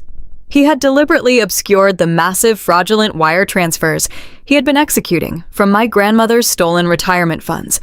He honestly believed he had handed me a pile of safe, sanitized garbage. But Bradley made one catastrophic, fatal mistake. He thought I was just a stupid florist. He had completely forgotten that for the past 5 years, I'd single-handedly managed the complex commercial accounting for my own business. I had spent countless sleepless nights reconciling vendor accounts, analyzing complex international shipping tariffs, and tracing complicated supplier routing structures. I knew exactly how to read a raw bank ledger. I reached into the glove compartment of my car and pulled out a small battery-powered flashlight and a magnifying glass I used for inspecting delicate flower stems. I placed Bradley's redacted documents on the passenger seat, right next to Grandma Beatrice's original handwritten black ledger. I began to cross-reference the files line by agonizing line. Bradley had blacked out the main account numbers, but he had arrogantly failed to obscure the alphanumeric SWIFT codes and the microscopic institutional transit identifiers printed in the far-right margins of the spreadsheet. In the complex world of high-level finance, those tiny routing identifiers were essentially digital fingerprints. They showed exactly where the money was originating from and the precise geographical location it was being sent to. I traced my finger down the page, matching a date from Bradley's heavily redacted printout to a date written in Grandma Beatrice's ledger. March 12th, Beatrice had recorded a fraudulent withdrawal of $50,000. I found the corresponding line on Bradley's document. The account number was blacked out, but the SWIFT code in the margin was perfectly visible. I pulled out my phone and quickly searched the routing identifier in a global banking database. The result popped up instantly. It was a private offshore wealth management firm located in the Cayman Islands. I moved to the next line. April 22nd. Beatrice had noted an $85,000 wire transfer. I matched it to Bradley's document. The transit code in the margin pointed directly to an anonymous holding company registered in the British Virgin Islands. My breath caught in my throat. I flipped through page after page, completely ignoring the thick black marker and focusing entirely on the tiny, overlooked marginal codes. Bradley had been absolutely sloppy. He was so incredibly overconfident, so entirely convinced of his own unmatched genius, that he had left the digital breadcrumbs scattered all over the page. He thought hiding the account numbers was enough. He never imagined a florist would know how to read international routing architecture. I spent 2 full hours sitting in my freezing car, furiously cross-referencing every single transaction. By the time I reached the final page, I had successfully decoded the entire fraudulent network. I had the exact dates, the exact transaction amounts, and the precise offshore institutions where Bradley and my parents had been hiding the hundreds of thousands of dollars they stole from my dying grandmother. The heavily redacted folder Bradley threw at me like a piece of trash was not just a prop. It was the irrefutable, undeniable missing link. It was the absolute smoking gun that proved undeniable massive wire fraud. I gathered the papers together, my hands moving with calm, terrifying efficiency. I placed Bradley's documents and Grandma Beatrice's black ledger securely back into the waterproof case. I turned off the dome light and sat in the quiet darkness of my car, staring out at the empty Chicago street. My parents and my arrogant brother-in-law had spent my entire life trying to convince me that I was stupid, worthless, and utterly disposable. They had broken me down, manipulated me, and mocked my career. Tonight, they thought they had finalized my absolute destruction. They thought they were going to steal my shop, cover their crimes, and walk away as millionaires. But they had just handed me the very weapon I needed to destroy their entire universe. I started the engine of my car. I did not drive home to rest. I drove straight through the dark city streets, heading directly toward the towering glass skyscraper, where attorney Harrison Sterling was waiting. The psychological game was officially over. It was finally time to spring the trap. I pressed my foot down hard on the accelerator, a fierce, unapologetic smile spreading across my face. They wanted to play with fire, and I was about to burn their kingdom to the ground. I sat across from attorney Harrison Sterling as the early morning sun filtered through the floor-to-ceiling windows of his downtown office. I had barely slept, but my mind was completely sharp. My heart drummed a steady, powerful rhythm against my ribs. I slid the thick manila folder and my handwritten notes across the gleaming glass desk. "Bradley threw this at me last night at the steakhouse," I said. My voice was calm and steady, completely stripped of the fear I had pretended to feel just hours earlier. He honestly thought it was heavily redacted.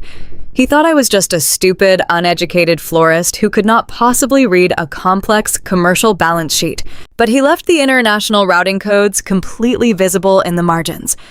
I spent the entire night cross-referencing his documents with the black ledger I found in Grandma Beatrice's greenhouse. I traced every single offshore transfer directly to his holding companies in the Cayman Islands and the British Virgin Islands. Mr. Sterling did not say a word. He simply reached into his breast pocket, slowly put on his reading glasses, and began to examine the top page of my notes. He spent the next 20 minutes in absolute silence, meticulously comparing my handwritten accounting to the forged bank statements and Grandma Beatrice's immaculate ledger. The only sound in the massive corner office was the crisp turning of paper and the soft, distant hum of the city traffic far below. I watched him work, feeling a profound sense of validation wash over me. For my entire life, my parents had mocked my intelligence. They had told me that my small business was a pathetic hobby. They told me I had no future in the real world of finance and success. Yet, here I was sitting in a high-powered law office, proving that my years of managing tight inventory budgets, negotiating with international flower suppliers, and balancing complex tax liabilities had given me the exact skills needed to decode a massive corporate fraud. When Mr. Sterling finally looked up, his piercing gray eyes were wide with genuine astonishment. "Claire," he said softly, putting down his gold pen. "This is absolutely bulletproof. You did not just find the missing link. You have handed us the entire chain. This proves undeniable systemic financial fraud." He shook his head in quiet disbelief. Bradley's arrogance was his fatal flaw. "He handed you the exact weapon you needed to destroy him." Mr. Sterling picked up his desk phone and pressed a single button. "Get me Special Agent Reynolds at the Federal Financial Crimes Division," he instructed his assistant. "Tell him we have a major wire fraud and elder abuse escalation ready for immediate review." He hung up the phone and leaned forward, folding his hands on the glass desk. "The federal authorities have actually been building a quiet profile on Bradley's investment firm for months," Mr. Sterling explained. "They suspected he was moving illicit funds, but they lacked the internal paper trail to secure a proper search warrant. By handing over these specific routing numbers and matching them to your grandmother's stolen retirement accounts, Bradley just signed his own federal indictment." I felt a massive, suffocating weight lift from my shoulders. I took a deep, shuddering breath. For 15 years, my parents had convinced me that I was incredibly weak. They had convinced me that I was entirely powerless against their authority. They threw me out of the house when I was 13 years old, discarding me like garbage, and expected me to crawl through life begging for their scraps. Now sitting in this towering glass office, holding the undeniable evidence of their felony crimes, I finally realized that my silence had never been a weakness. It had been my armor. I watched Mr. Sterling organize the documents, carefully placing the forged bank statements into a highly secure lockbox. Bradley used his executive power at the bank to manipulate an elderly dying woman. Mr. Sterling said, his voice hardening with disgust. Your parents gladly helped him do it just to maintain their fake luxury lifestyle and keep their country club memberships. But very soon, their entire house of cards is going to collapse. 2 days later, my phone vibrated with a text message from my mother, Susan. It was not a gentle request. It was not a polite invitation. It was a royal summons. We are hosting a formal memorial reception and reading of the will this Friday evening at the Oak Ridge Country Club, she wrote. Wear something presentable for once. Bradley has arranged for his senior bank executives and our most important investors to be there. We will finalize your bridge loan paperwork right after the reading, so the bank can seize your shop. Do not embarrass us. I read the message 3 times, completely mesmerized by the sheer magnitude of their toxic arrogance.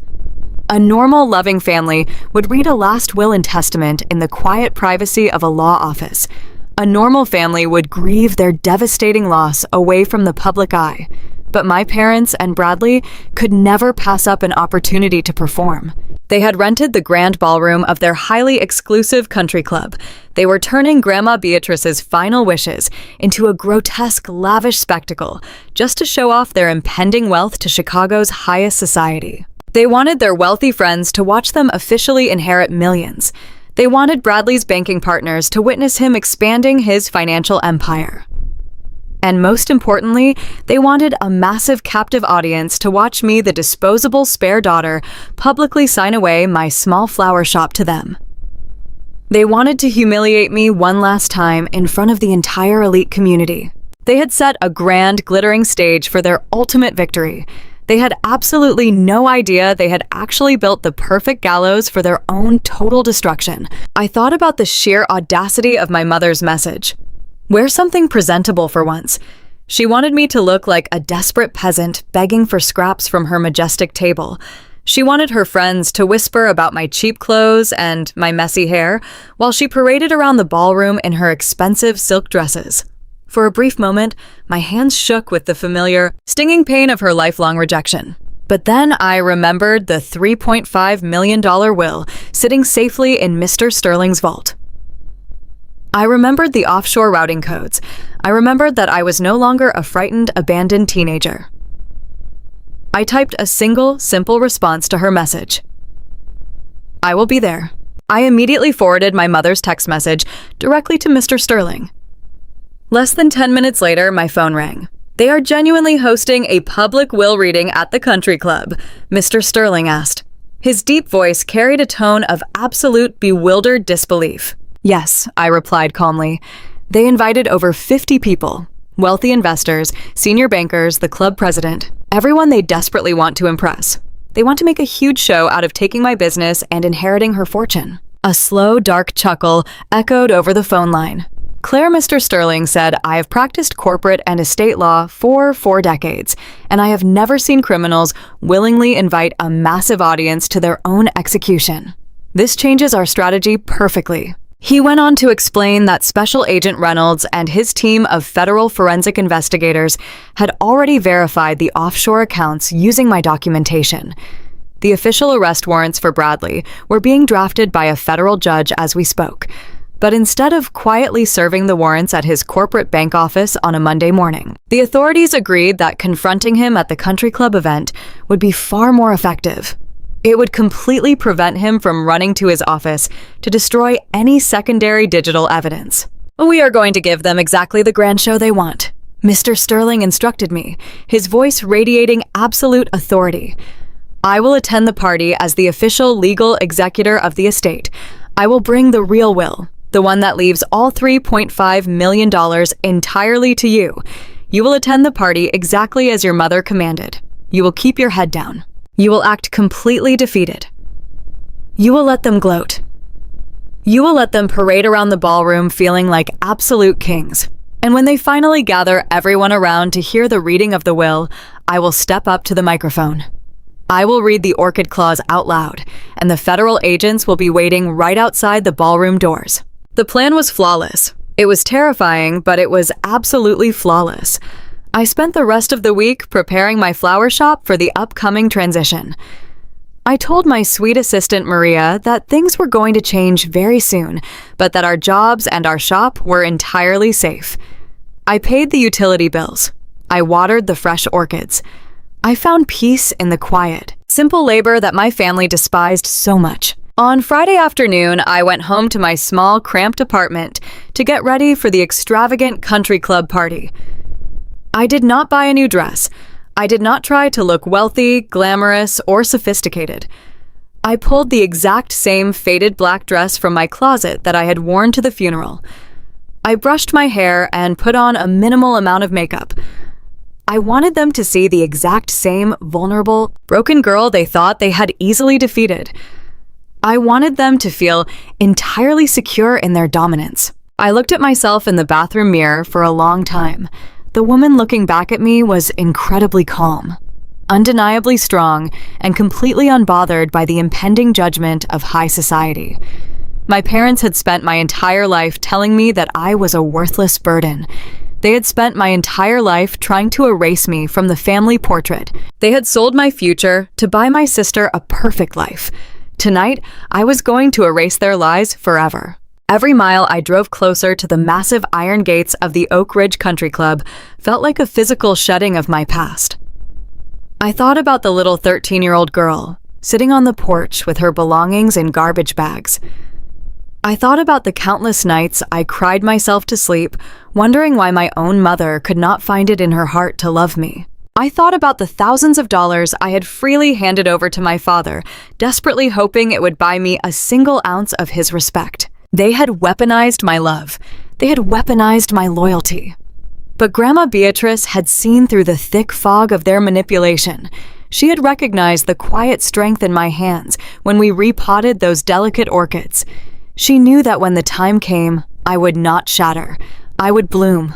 As the towering illuminated clubhouse came into view, I felt my pulse steady into a calm, unbreakable rhythm.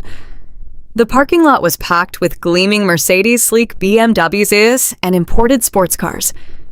I parked my rusted sedan right between two luxury vehicles, completely indifferent to how ridiculous it looked. I stepped out into the cool night air and smoothed the wrinkles from my cheap black dress. I was ready. The trap was locked. The stage was perfectly set.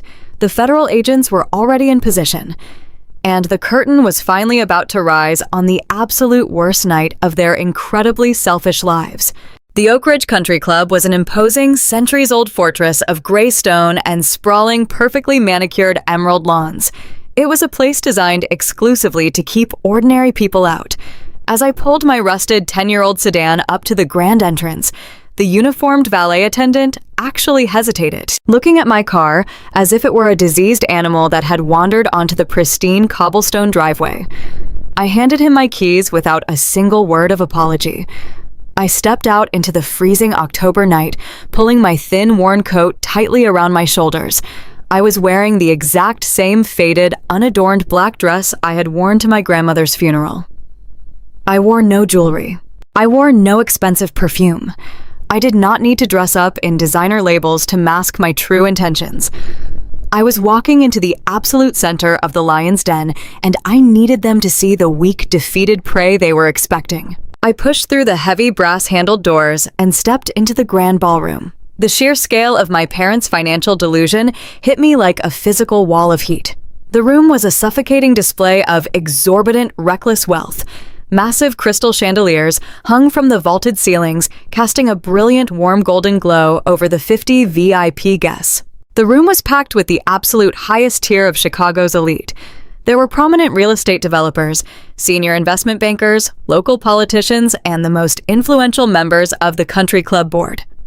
Waitstaff in crisp white tuxedos circulated effortlessly through the crowd, carrying silver trays loaded with top-shelf champagne and imported caviar.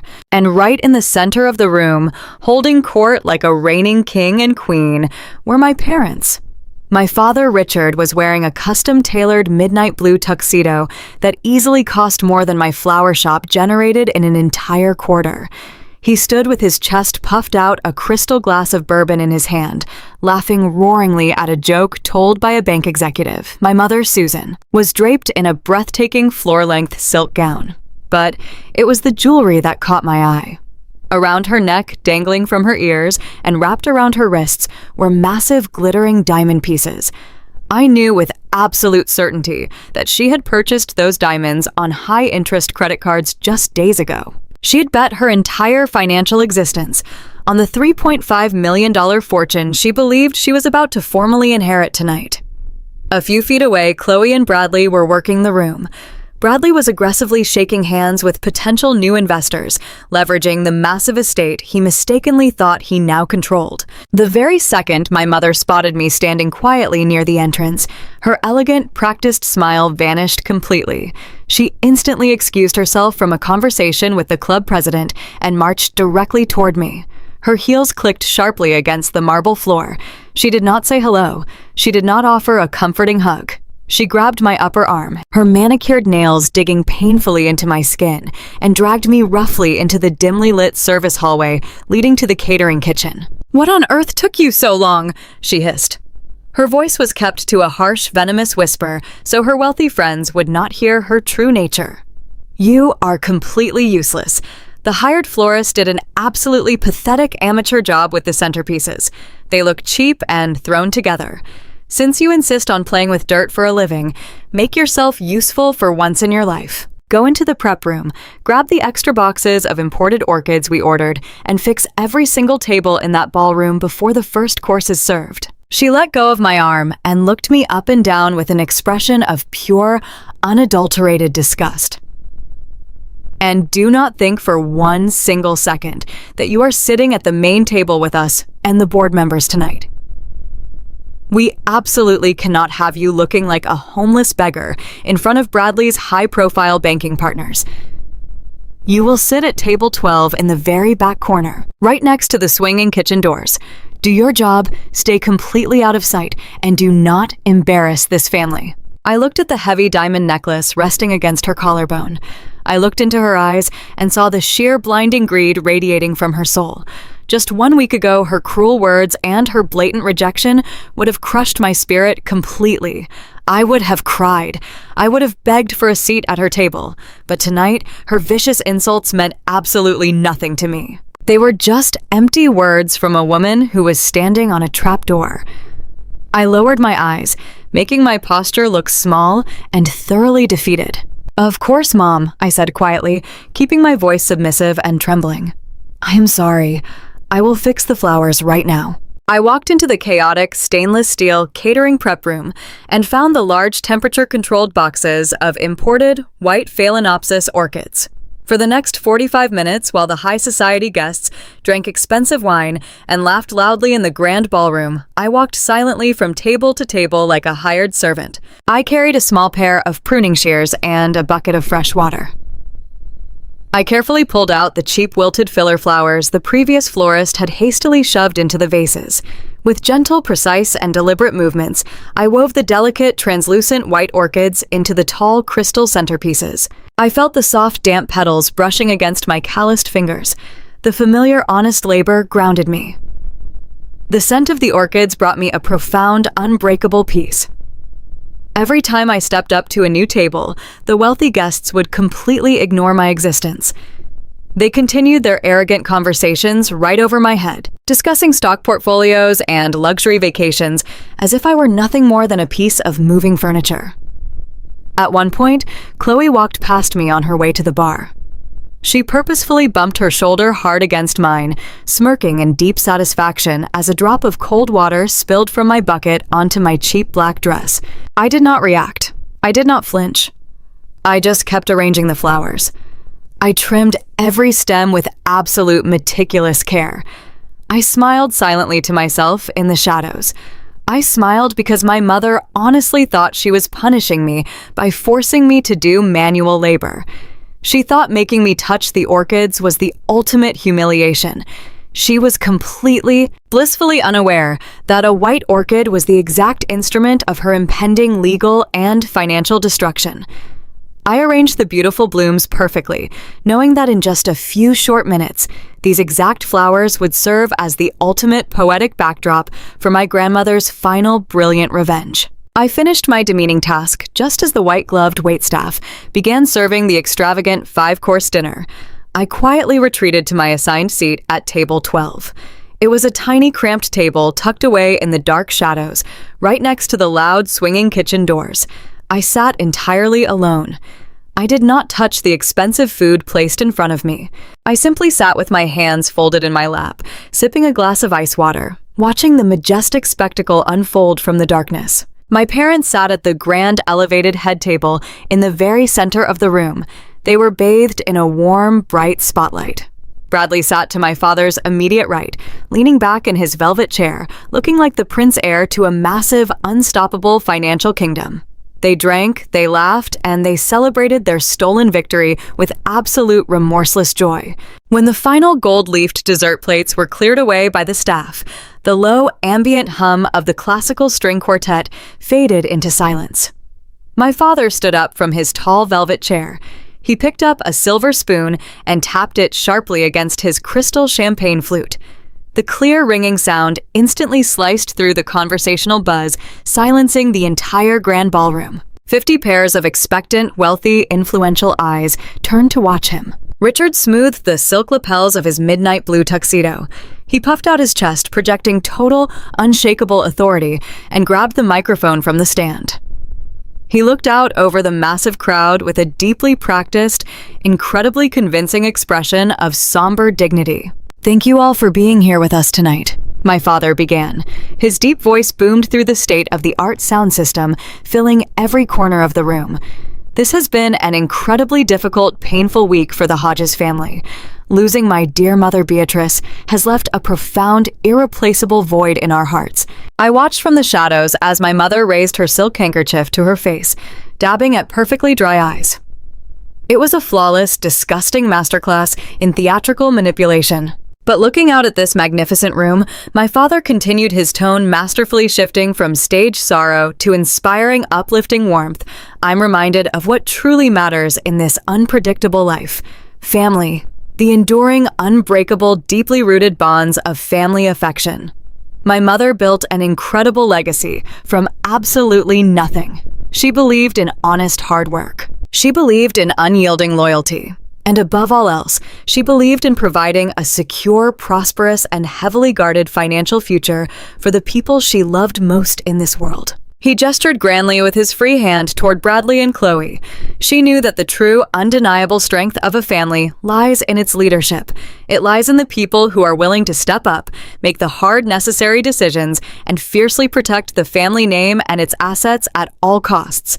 Susan and I are deeply, profoundly honored to carry her heavy torch forward. We are immensely grateful to step into this new prosperous chapter, guided by her profound generosity and her unwavering, absolute trust in us. He raised his crystal champagne glass high into the air. The bright spotlight caught the golden liquid, making it sparkle and shine for all the wealthy investors to see. To Beatrice, he proclaimed loudly, his voice echoing with triumphant victory. And to the unshakable, loving, and prosperous bonds of the Hodges family.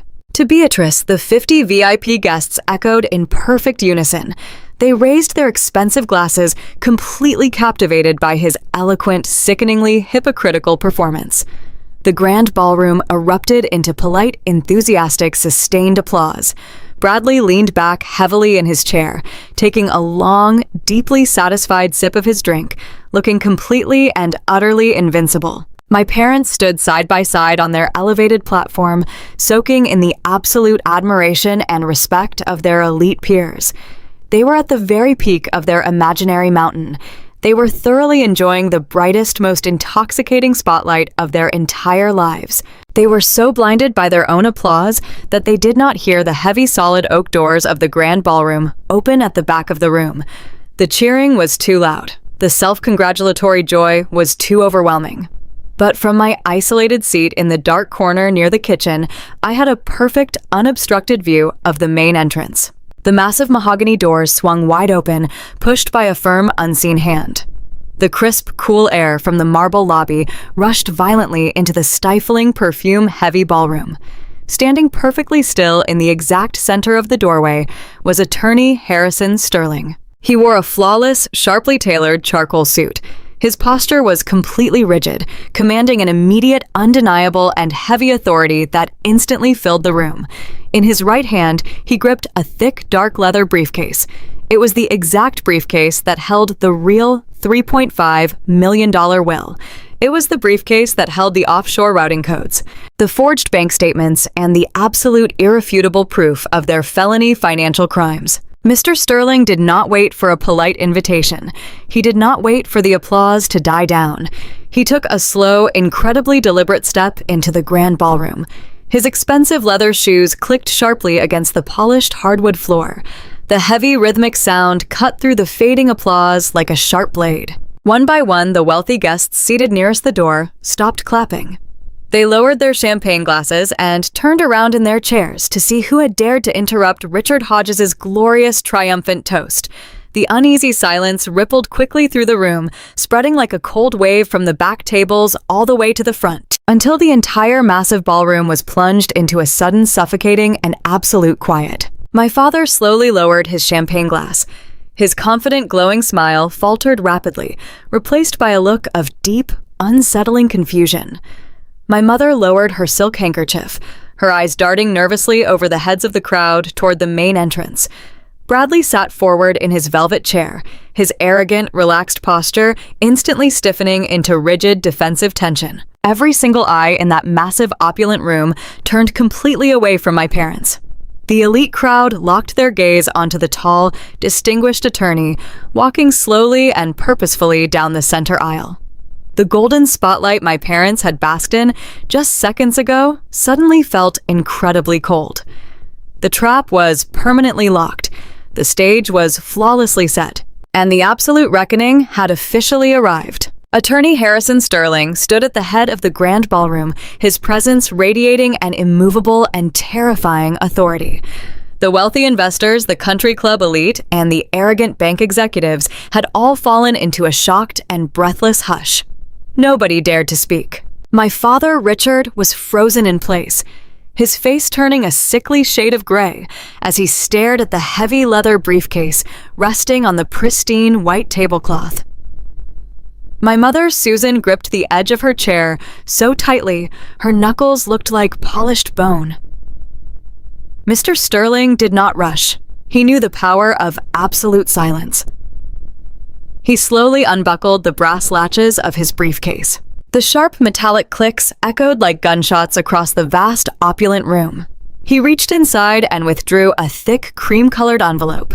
It was sealed with a heavy dollop of dark crimson wax, bearing the official crest of his law firm. He held it up high, allowing the crystal chandeliers to illuminate the unbroken seal.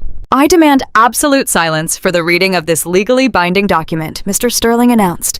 His deep, resonant voice required no microphone to reach the very back of the hall, where I sat completely unnoticed. I watched from my dark corner at table 12, my hands folded perfectly in my lap. The scent of the white Phalaenopsis orchids I had meticulously arranged just an hour ago filled my lungs. It was the scent of my grandmother. It was the scent of impending justice. Mr. Sterling deliberately broke the thick wax seal. The sharp tearing of the heavy parchment paper sounded incredibly loud in the dead quiet of the room. My mother let out a small involuntary gasp. She tried to maintain her mask of high society dignity, but her eyes were darting frantically around the room, realizing that her perfectly orchestrated display of wealth was rapidly spiraling out of her control. Mr. Sterling unfolded the documents with agonizing slowness. He reached into his tailored jacket pocket, pulled out his reading glasses, and placed them on his face. He looked directly at my father. "I, Beatrice Ann Hodges, being of sound and disposing mind, do hereby declare this to be my last will and testament." Mr. Sterling read. He paused, letting the formal legal language wash over the captive audience. "I hereby revoke any and all previous wills, codicils, and estate planning documents executed before this date." Chloe shifted uncomfortably in her chair, shooting a panicked look at her husband Bradley. Bradley swallowed hard, his arrogant posture stiffening into defensive terror. He was a senior banking executive who thought he held the keys to the entire city, but in the face of Mr. Sterling's absolute legal authority, he suddenly looked like a frightened little boy. Mr. Sterling continued reading, his voice projecting a cold surgical precision. I direct my executor to gather all of my worldly assets. This includes the primary estate property, all secondary real estate holdings, the contents of my private safety deposit boxes, and my complete portfolio of liquid investments and retirement accounts. The total audited value of this estate, as of the time of my passing, is exactly $3.5 million. A collective audible gasp swept through the crowd of 50 VIP guests. $3.5 million. It was a staggering, monumental sum of money, far more than my parents had ever imagined. I saw my father's eyes widen with pure, unadulterated greed. For a split second, he completely forgot that he was in danger. He only heard the number. He thought that massive fortune was about to be deposited straight into his bank account to clear his crippling debts. But his greedy, delusional fantasy lasted only for a single heartbeat. Mr. Sterling flipped to the second page of the heavy parchment document. He looked up from the paper, his piercing gray eyes sweeping across my parents' incredibly selfish faces. Then he looked past them, his gaze piercing through the bright spotlights, to find me sitting quietly in the dark shadows at the back of the room. He gave me a single respectful nod. He looked back down at the document and continued to read. It has always been my deepest wish to see my family thrive. However, a true legacy cannot be built on a foundation of entitlement, deceit, and vile manipulation. Therefore, instead of dividing my assets equally among my surviving relatives, I am making a single definitive and irrevocable choice. My parents stopped breathing, the color completely drained from my father's face. The entire estate of $3.5 million, including the primary estate, the commercial trust, and all associated financial accounts, is hereby bequeathed in its absolute entirety to my granddaughter, Claire Hodges. The words dropped into the middle of the grand ballroom like an exploding bomb. For 3 agonizing seconds, there was nothing but a stunned, breathless, paralyzing silence. No one moved. No one spoke. The wealthy real estate developers, the senior bankers, and the country club elite stared at my family in total, uncomprehending shock. Then the reality of the statement finally registered. My mother jumped to her feet so fast that her heavy velvet chair tipped backward and crashed loudly onto the hardwood floor. She slammed her hands down on the mahogany table, knocking over her crystal champagne flute. The expensive golden liquid spilled everywhere, soaking into the crisp white tablecloth, but she did not even notice. Her face was chalk white, her eyes wide with absolute uncontrolled hysteria. "That is a lie," Susan screamed at the absolute top of her lungs. Her shrill, piercing voice completely shattered the dignified, high society atmosphere of the country club. "That is a forged document. You are lying. Beatrice would never leave everything to that worthless, pathetic girl. We are her children. We get the house. We get the money. This is a complete and total fraud." My sister Chloe leaped up right beside our mother, her face contorted with pure, vicious fury. She pointed a shaking finger directly at Mr. Sterling. "You cannot do this," Chloe yelled, completely abandoning her refined, wealthy facade. "Claire is a massive failure. She is a nobody who plays with dirt for a living. She does not even have enough money to pay her cheap apartment rent. Grandma would never give her $3 million. You made this up." My father was breathing heavily, his face turning an alarming shade of dark red. He gripped the edge of the table so hard, his knuckles turned stark white. "This is completely unacceptable," Richard roared desperately, trying to regain control of his ruined narrative. "We will absolutely not stand for this. We have the original will locked in our safe. We are taking this straight to a federal judge." Bradley shoved his way forward, stepping aggressively into Mr. Sterling's personal space. He tried to use his imposing height and his corporate banking authority to intimidate the older lawyer. "You listen to me very closely, old man," Bradley said, his voice dripping with a venomous, desperate threat. "I am a senior vice president at a major financial institution. I know exactly how probate law works. You and that pathetic little florist have clearly colluded to manipulate a sick, dying woman into signing a fraudulent document. I will personally file an emergency injunction on Monday morning. I will lock this entire estate in probate court for the next 10 years. I will sue you for malpractice, and I will make sure Claire loses her miserable flower shop before the week is over." You are not walking out of here with a single dime." The wealthy guests in the ballroom were now openly whispering and pointing. The club president looked completely horrified by the massive screaming spectacle my family was creating. The investors Bradley had been trying to impress were physically backing away from the main table, wanting absolutely nothing to do with this unhinged screaming match. I sat perfectly still in my chair at table 12. I did not say a word. I did not defend myself. I just watched them completely unravel. They were exposing their true, ugly, greedy nature to the exact people they had spent their entire lives trying to impress. They were throwing a massive public temper tantrum because their free ride had just been permanently canceled. Mr. Sterling did not back away from Bradley. He did not raise his voice to match their screaming. He simply waited patiently for their frantic yelling to die down.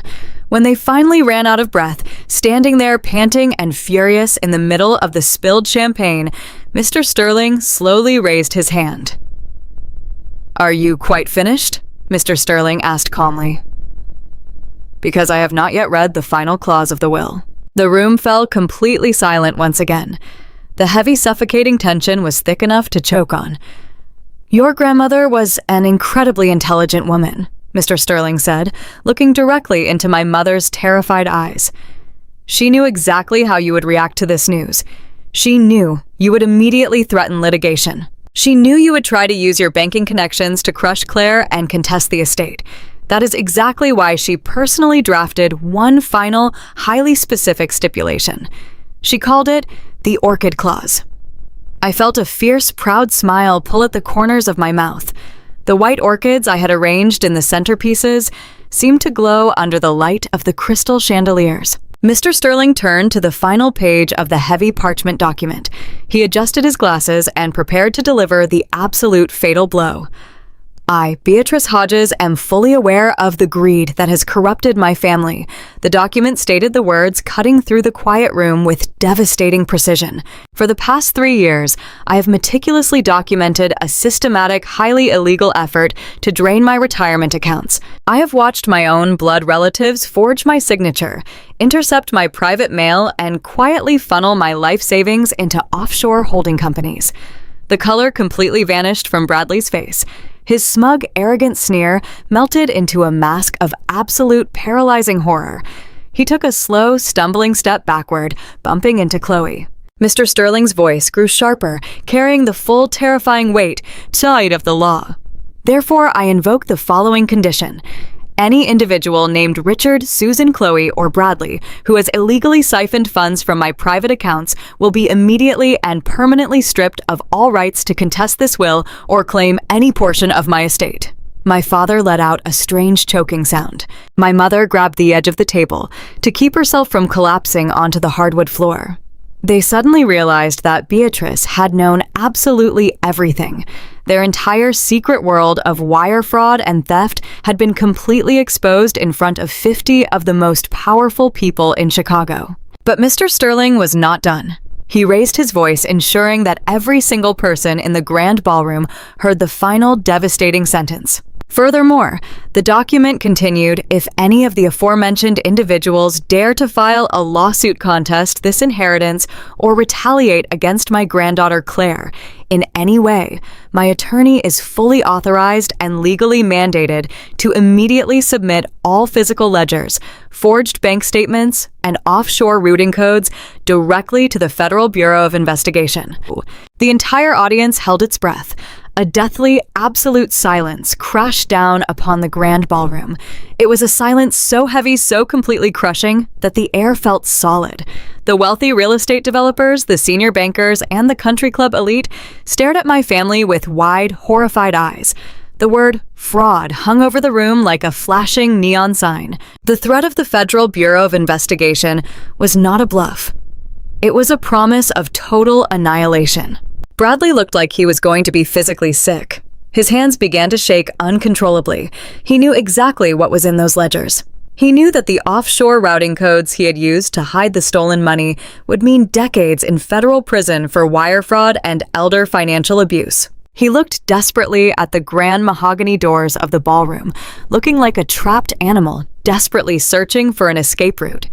My mother slowly sank to her knees. The beautiful, expensive silk gown pooled around her on the floor, soaking up the spilled champagne. She covered her face with her hands, letting out a low, pathetic moan of pure despair. My father simply stared blankly ahead, his jaw slack, his entire world crumbling into dust right before his eyes. The luxury cars, the country club memberships, the fake status, it was all gone in an instant.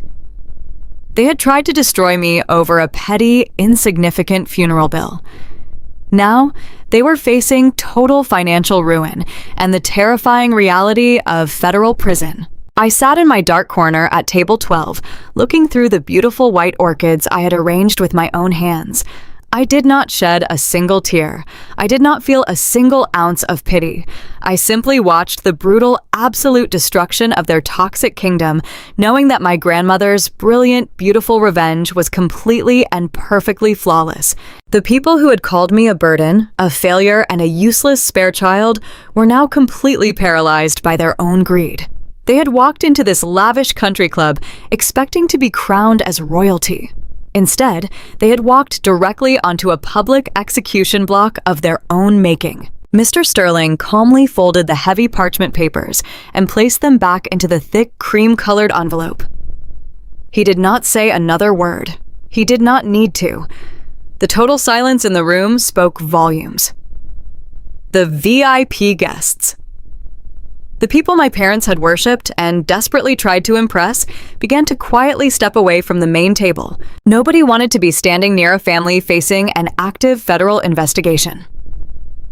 The absolute isolation that my parents had forced upon me for my entire life was now completely and irrevocably their own. I took a slow, deep breath, tasting the sweet, clean air of ultimate victory. The club president, a man who had been laughing and drinking with my father just 10 minutes prior, turned his back and walked briskly out of the room. It was the ultimate signal of high society excommunication. Without a word, the other guests followed his lead.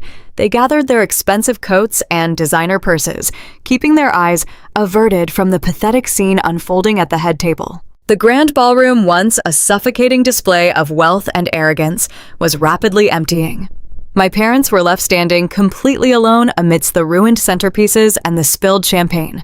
Bradley dropped his head into his hands, realizing that his prestigious banking career was entirely finished. Chloe sobbed uncontrollably, mourning the loss of the luxurious lifestyle she had never actually earned. I stood up from my chair in the shadows.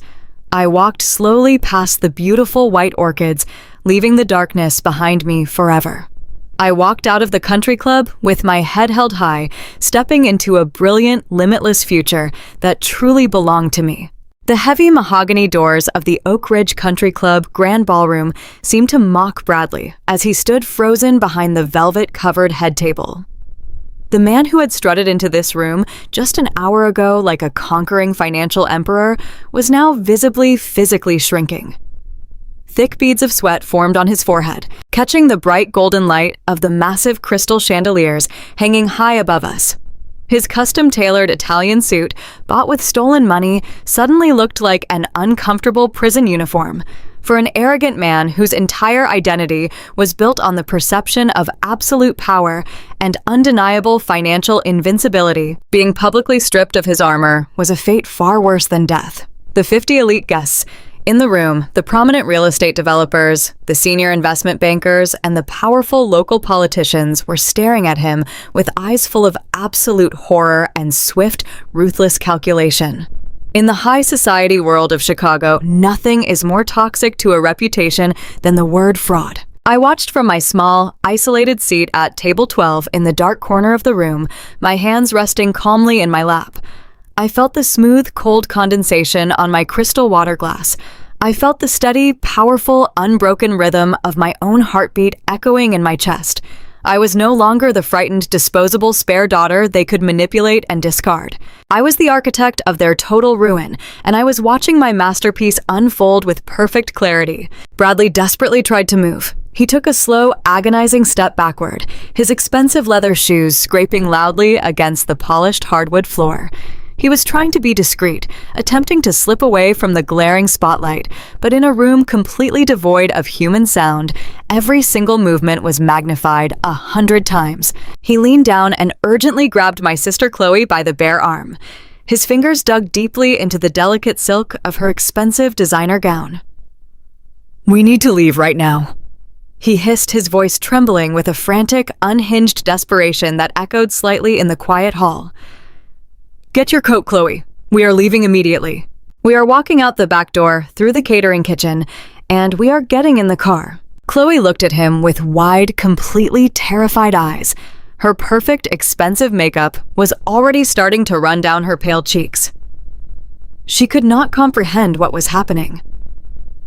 Her entire reality, her luxury cars, her expensive European vacations, her elite country club status was actively dissolving into ash right in front of her face.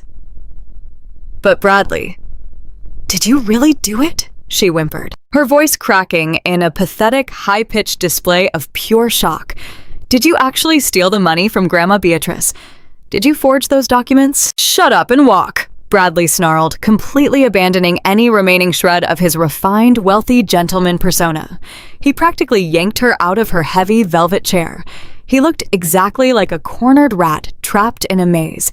He turned his back on attorney Harrison Sterling, desperately hoping that if he could just make it out of the grand ballroom, he could somehow reach his corporate banking office, shred the physical contracts, wipe his hard drives, and transfer whatever stolen funds he had left into untraceable accounts before the federal authorities could freeze his assets. He actually thought he was faster than the trap my grandmother and I had flawlessly set for him. He took 3 rapid, stumbling steps toward the heavy oak doors at the main entrance. He did not even look at my parents, completely abandoning them to face the wrath of the high society crowd all alone. My father, Richard, was still standing entirely frozen behind the main banquet table, his face a terrifying shade of gray. My mother, Susan, was clutching her chest, gasping for air as if the massive ballroom had suddenly run out of oxygen. But just as Bradley reached his shaking hand out to push the brass handle of the grand ballroom door, the heavy mahogany wood violently exploded inward. The doors burst open with a deafening, thunderous crash that echoed violently off the vaulted ceilings. The sheer physical force of the entrance sent a massive rush of freezing night air sweeping through the stifling perfume-scented room, causing the tall flames on the table candles to instantly flicker and die. Standing directly in the doorway, completely blocking Bradley from any possible avenue of escape, were 6 tall, broad-shouldered men and women wearing dark, severe windbreakers. The bright yellow letters printed boldly across their chests and backs read FBI. Flanking them were 2 incredibly stern-looking agents from the Federal Financial Crimes Division, holding thick, heavy manila folders tightly against their sides. The visual contrast was absolutely staggering to witness. On one side of the room, there were 50 wealthy guests draped in sparkling diamonds, long silk gowns, and custom tuxedos. On the other side, there was the cold, harsh, completely unforgiving reality of federal law enforcement. The grand illusion of my family's untouchable elite status shattered into a million tiny, irreparable pieces right there on the polished marble floor. Bradley abruptly stumbled backward, letting go of Chloe's arm as if her skin were suddenly on fire. He raised his shaking hands into the air, his entire body trembling uncontrollably as the reality of his situation crashed down upon his shoulders. "Bradley Miller," the lead federal agent announced. His voice was incredibly loud, deep, and totally devoid of any human emotion. It cut through the grand ballroom with absolute terrifying authority. "We have a federal warrant for your immediate arrest. You are being charged with multiple felony counts of massive wire fraud, aggravated money laundering, and the malicious embezzlement of senior citizens' financial assets. You have the right to remain silent. Anything you say can and will be used against you in a court of law." The collective gasp that erupted from the 50 VIP guests was so loud it sounded like a sudden, violent rush of wind. The elite crowd, the very people my parents had worshipped and groveled before for decades, recoiled in absolute physical disgust. Wealthy men and women literally scrambled backward, knocking over expensive crystal champagne flutes and pushing their velvet chairs forcefully out of the way just to distance themselves from Bradley. It was as if he had suddenly contracted a highly contagious, fatal disease. No, Bradley choked out, his voice cracking into a high, pathetic squeak that stripped away all his remaining dignity. No, you have to listen to me. There has been a massive mistake. I am a senior vice president at the regional bank. I manage high-tier wealth portfolios. You cannot do this to me. I demand to speak to my corporate legal team immediately. The federal agents did not hesitate. They did not care about his fancy title. They did not care about his expensive Italian suit or his country club membership. Two broad-shouldered agents stepped forward with swift, merciless military precision. They grabbed Bradley by the arms, spun him around roughly, and forced his hands behind his back. The sharp, metallic click of heavy steel handcuffs ratcheting tightly around his wrists echoed brightly through the completely silent ballroom. It was the most beautiful, satisfying sound I had ever heard in my entire life. It was the absolute, undeniable sound of ultimate justice. Chloe let out a blood-curdling, hysterical scream that pierced the eardrums of everyone in the room. She dropped heavily to her knees on the polished hardwood floor, her expensive silk dress pooling around her like a puddle of ruined, shattered dreams. She reached her hands out toward her husband, sobbing violently and uncontrollably. "Bradley, tell them it is a mistake," she wailed. Completely oblivious to the sheer humiliation she was causing herself in front of Chicago's highest society. "Tell them you did not steal the money. What about our luxury house? What about our new cars? Bradley, what are we going to do without the money?" Bradley did not answer her. He kept his head bowed in total, absolute defeat as the federal agents forcefully marched him right out the grand mahogany doors, hauling him away into the cold, unforgiving night. His entire empire built entirely on deceit, manipulation, and the ruthless abuse of an elderly woman was completely gone forever. He was nothing but a common thief being dragged away in chains. The immediate social ruin of my parents was absolutely breathtaking to witness. It was swift, it was brutal, and it was entirely comprehensive. The moment the heavy oak doors closed behind the federal agents, the elite guests immediately turned their backs on my father and mother. It was not a figurative turning of backs. It was entirely literal. The country club president, a man who had been sharing expensive bourbon and laughing loudly with my father just 20 minutes earlier, pulled out his cell phone, aggressively deleted my father's contact information right in front of him, and walked straight out of the room without making a single ounce of eye contact. The senior investment bankers, the very men Bradley had tried so desperately to secure partnerships with, gathered their wives, grabbed their coats, and rushed toward the exits as if the building were engulfed in flames. My father stood completely paralyzed behind the head table. The confident, arrogant patriarch who had stood in the golden spotlight lecturing everyone about the enduring bonds of family affection was totally and completely gone. He looked around the rapidly emptying ballroom, watching his entire social and financial existence evaporate into thin air. He raised a shaking hand, desperately trying to speak to a passing real estate developer. "John, please." Richard pleaded, his voice breaking pathetically into a desperate whine. "John, you have to listen to me. This is all a terrible misunderstanding. We had absolutely no idea Bradley was doing those horrible things. We are innocent victims here too." The man named John did not even slow his brisk pace. "Save your pathetic lies for the federal judge." "Richard," the man said coldly over his shoulder, his voice echoing in the emptying hall. "Do not ever contact my firm again. Your entire family is finished in this city." My mother, Susan, let out a loud, shuddering gasp as the horrific reality of their total social excommunication finally set into her mind. The heavy, expensive diamond necklace she had proudly purchased on high-interest credit cards just days ago suddenly looked like a massive, glittering anchor dragging her straight down to the bottom of the ocean. She looked at the ruined, spilled champagne soaking into the white tablecloth. She looked at the empty velvet chairs where her rich friends had been sitting. And then her frantic, panicked, tear-filled eyes scanned the dark corners of the massive ballroom until they finally landed directly on me. I was still sitting calmly at table 12, watching the magnificent collapse of the Kingdom of Lies. My posture was perfectly straight. My breathing was completely steady and deep. I was no longer the weak, disposable daughter they could use as a human shield to protect their fragile egos. I was no longer the scapegoat for their miserable failures. I was the absolute victor. My mother stumbled out from behind the head table. Her legs were shaking so violently she could barely walk in her expensive designer heels. She practically crawled across the hardwood floor toward my dark corner. Her face was contorted with a sickening mixture of pure terror, utter disbelief, and desperate manipulative pleading. "Claire!"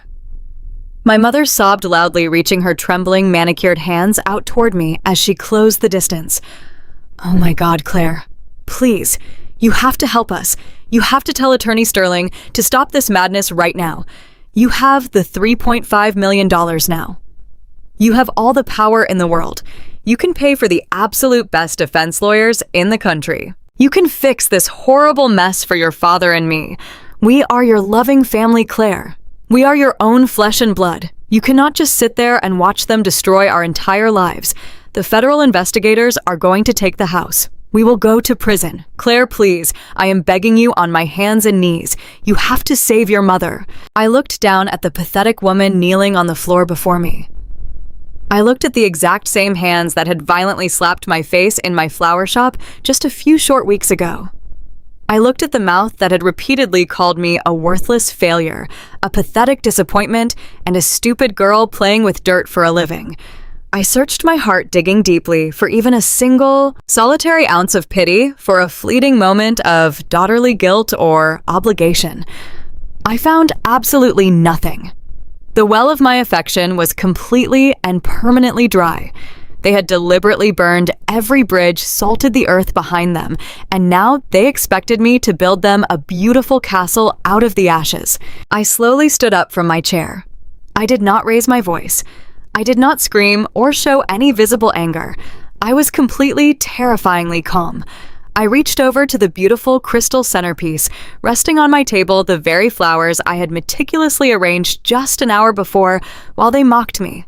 I gently pulled a single perfect sprig of fragrant white hyacinth from the tall glass vase. The delicate, beautiful flower traditionally represented deep sorrow apologies and the absolute, undeniable finality of letting go. I walked over to where my mother was kneeling on the polished floor. I looked down at her tear-streaked, completely desperate face. I placed the small sprig of white hyacinth gently onto the edge of the elegant champagne-soaked banquet table, right in front of her trembling hands. I looked directly into her terrified eyes, making absolutely sure she heard and understood every single syllable of my final, undeniable judgment. "As you explicitly said to me in the church parking lot at Grandma Beatrice's funeral," I said, my voice completely devoid of any warmth, hesitation, or mercy. "I do not deserve a single thing from this family, and neither do you." My mother let out a loud, agonizing wail, completely burying her face in her hands, as the absolute finality of my words crushed whatever remaining delusional hope she had left. My father collapsed heavily into a velvet chair nearby, putting his head down on the mahogany table in total, absolute, and permanent defeat. I did not stay a single second longer to watch them cry. I turned my back completely on Richard and Susan Hodges. I walked away from the grand head table. I walked away from the shattered crystal glass, the permanently ruined reputations, and the pathetic, whimpering remnants of the toxic people who had mentally and emotionally abused me for 28 long years. I walked straight down the center aisle of the grand ballroom, my head held incredibly high, my footsteps steady and proud against the hardwood floor. The heavy mahogany doors were still standing wide open, revealing the crisp, dark, infinite night stretching out beyond the country club.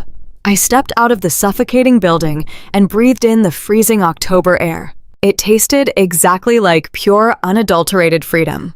The toxic kingdom of lies had officially fallen to the ground, and I was finally, truly, and entirely alive. 6 months have passed since that freezing October night, when the heavy mahogany doors of the Oak Ridge Country Club swung open and completely dismantled my family's toxic empire. The bitter, biting cold of the Chicago winter has finally melted away, replaced by the brilliant, warm, and endlessly hopeful sunlight of late April. For the very first time in 28 years, I wake up every single morning and my chest does not feel tight.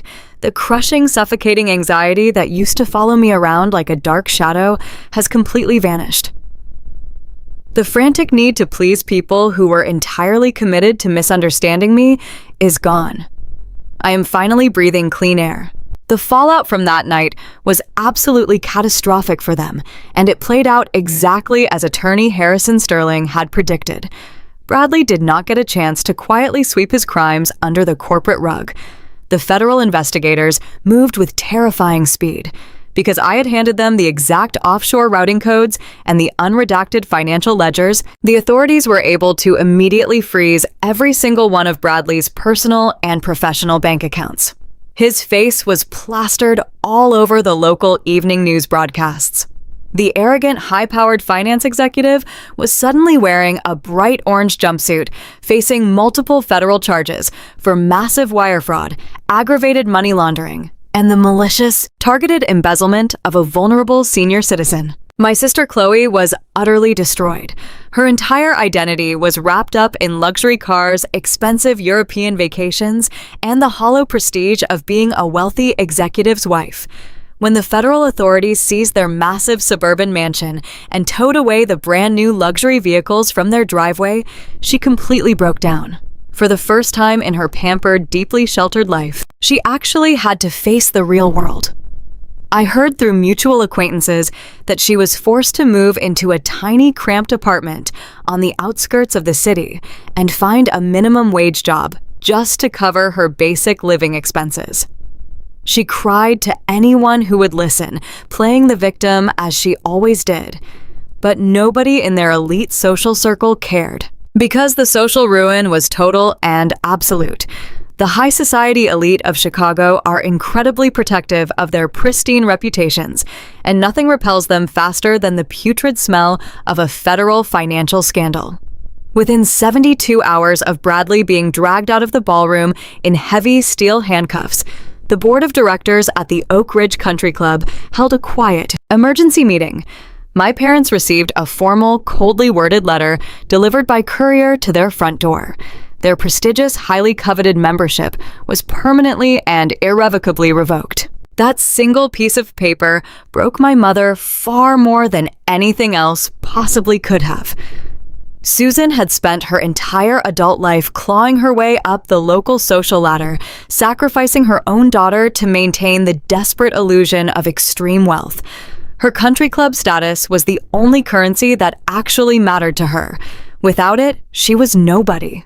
But their punishment did not stop at social exile. Because my parents had actively participated in forging Grandma Beatrice's signatures to fund their luxury lifestyle, they were hopelessly entangled in Bradley's massive federal indictment. To pay for the incredibly expensive criminal defense attorneys required to keep them out of a federal penitentiary, Richard and Susan had to liquidate absolutely everything they owned. I drove past their affluent neighborhood one afternoon entirely by coincidence, and I saw a harsh, bright red real estate sign pounded deeply into the perfectly manicured green lawn of their sprawling stone house. They had to sell the beautiful home they loved more than they loved me. They had to auction off the heavy mahogany furniture, the expensive crystal chandeliers, and the glittering diamond necklaces my mother had foolishly purchased on high-interest credit cards. They were officially stripped of their fake royalty, forced to downsize into a modest, unremarkable rental unit, completely isolated from the glamorous world they had so ruthlessly worshipped. While their entire universe was collapsing into dust, my life was quietly and beautifully blooming. The probate process for Grandma Beatrice's estate went exactly as Mr. Sterling promised, because my grandmother had the incredible foresight to establish the heavily fortified Orchid clause, and because the federal government was actively prosecuting my family for their financial crimes, my parents had absolutely zero legal standing to contest the $3.5 million will. They could not file a single lawsuit. They could not stall the process. The massive fortune cleared all legal hurdles with flawless precision. When the enormous sum of money was finally transferred into my secure accounts, I did not go out and buy a mansion. I did not buy a flashy sports car or a closet full of expensive designer clothes. I had absolutely zero desire to replicate the hollow, superficial life my parents had lived. Instead, I took the incredible gift my grandmother had given me and I poured it directly into my true passion. I used a portion of the funds to purchase the 2 large vacant commercial lots sitting directly adjacent to my small flower shop. I hired a brilliant architectural team and a crew of specialized botanical contractors. Over the incredibly busy, rewarding months of winter, I transformed my struggling little floral stand into a massive state-of-the-art plant research and conservation center. We built a sprawling temperature-controlled glass greenhouse with vaulted ceilings, advanced irrigation systems, and rows upon rows of sturdy mahogany cultivation tables. I hired Maria, my loyal assistant, who had witnessed my mother's cruelty, to be my full-time general manager, doubling her salary and paying for her college tuition. We expanded our business from simple retail arrangements to full-scale botanical preservation, cultivating rare endangered plant species from all over the world. But my most important project, the one that healed my heart more than anything else, took place in the quiet, humid corners of my new glass sanctuary. For the past 6 months, using the complex propagation techniques Grandma Beatrice had patiently taught me when I was just a little girl, I worked tirelessly to crossbreed and cultivate a completely new, incredibly resilient variety of Phalaenopsis orchid. I spent countless hours carefully transferring pollen, monitoring the delicate temperature balances, and adjusting the specific nutrient mixtures in the rich peat moss. It was a painstaking, frustrating, and incredibly delicate process. There were dozens of failures. There were times when the fragile stems would wither or the sensitive roots would fail to take hold in the damp soil. But I did not give up. I poured all of my surviving love, all of my quiet strength, and all of my newfound peace into the dirt. Finally, just as the April spring broke through the frozen city, the very first successful buds began to open. Today, the mature plant sits proudly in the center of my sun-drenched greenhouse. It is absolutely breathtaking. The petals are a brilliant, pristine, glowing white, completely unblemished and incredibly strong. But deep in the very center of the flower, radiating outward from the core, is a striking, vibrant blush of deep royal purple. It is a stunning visual representation of profound strength growing directly out of deep bruises. The stem is remarkably thick and sturdy, completely capable of surviving harsh changes in temperature and environment without snapping. I formally registered the new botanical hybrid with the National Orchid Society just last week. I named the beautiful new variety Beatrice. I am standing here now in the center of the massive glass greenhouse. The bright, warm afternoon sunlight is pouring through the transparent ceiling panels, wrapping around me like a comforting embrace. The air is incredibly thick and heavy, with the sweet, intoxicating scent of blooming jasmine-rich, damp earth and fresh eucalyptus. It smells exactly like safety. It smells exactly like home. I hold a sleek silver watering can in my hands, moving slowly and leisurely down the long aisles of lush green foliage. I gently tilt the spout, watching the cool, clear water cascade down into the dark humus, feeding the strong, tangled roots below the surface. The simple, rhythmic, incredibly quiet labor brings a deep, resounding peace to my soul. As I gently wipe a drop of water from the broad green leaf of the Beatrice orchid, I find myself reflecting deeply on the agonizing journey that brought me to this beautiful sunlit room. For 28 years, I allowed myself to be crushed under the unbearable weight of familial obligation. I allowed toxic people to convince me that because we shared the exact same blood, I was permanently indebted to their cruelty. I let them extort my finances, mock my dreams, and shatter my self-esteem, all because society constantly tells us that we must forgive and sacrifice for our parents no matter what. But as the warm sunlight dances across the pristine white petals of my grandmother's namesake flower, the absolute, undeniable truth finally settles into my heart. Blood ties are never an excuse for others to exploit you. We are taught from a very young age that family is supposed to be a safe harbor. We are conditioned to believe that keeping the peace is always the most noble, righteous path.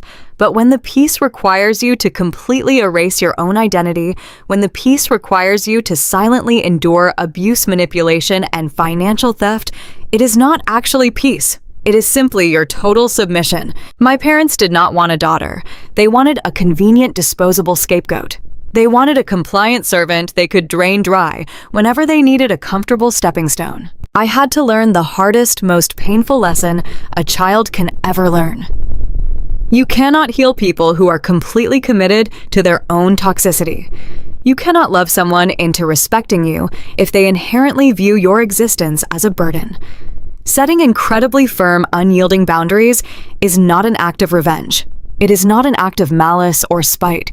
It is an act of profound, necessary survival. Walking away from the people who raised me was the most terrifying thing I have ever done. It felt like stepping off a towering cliff into the total darkness.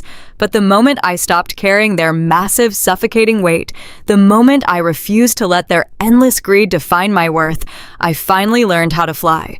I did not fix my parents. I did not fix my sister. But I fixed myself. And that is the only rescue mission I was ever truly responsible for. Sometimes the absolute bravest act a person can possibly commit is not trying desperately to mend a broken, toxic family.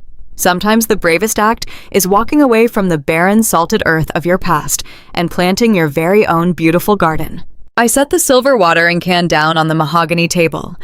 I take one last incredibly deep breath of the sweet floral scented air, feeling the warmth of the sun perfectly settling into my bones. The toxic kingdom of lies they tried to build has been completely swept away by the wind, and the beautiful, thriving sanctuary I have built in its place will stand strong for the rest of my life. Thank you for listening to my story until the very end. I know how incredibly difficult it is to recognize the truth about the people who are supposed to protect you. If you are sitting there right now and you have ever had to sacrifice your own happiness, your own finances, or your own mental peace for people who absolutely did not appreciate you, please hear my words. You are not a burden. You are not a failure. You do not owe your life to people who only view you as an incredibly convenient resource. You deserve to be surrounded by genuine love, and you absolutely deserve to be respected. Please take a moment to like this video, subscribe to the channel, and turn on the notification bell so you never miss another story. And please do not forget to leave a comment down below, letting me know exactly where in the world you are and what time it is while you are watching this video. Your incredible support helps these vital stories reach the people who desperately need to hear them the most. See you in the next stories. Goodbye.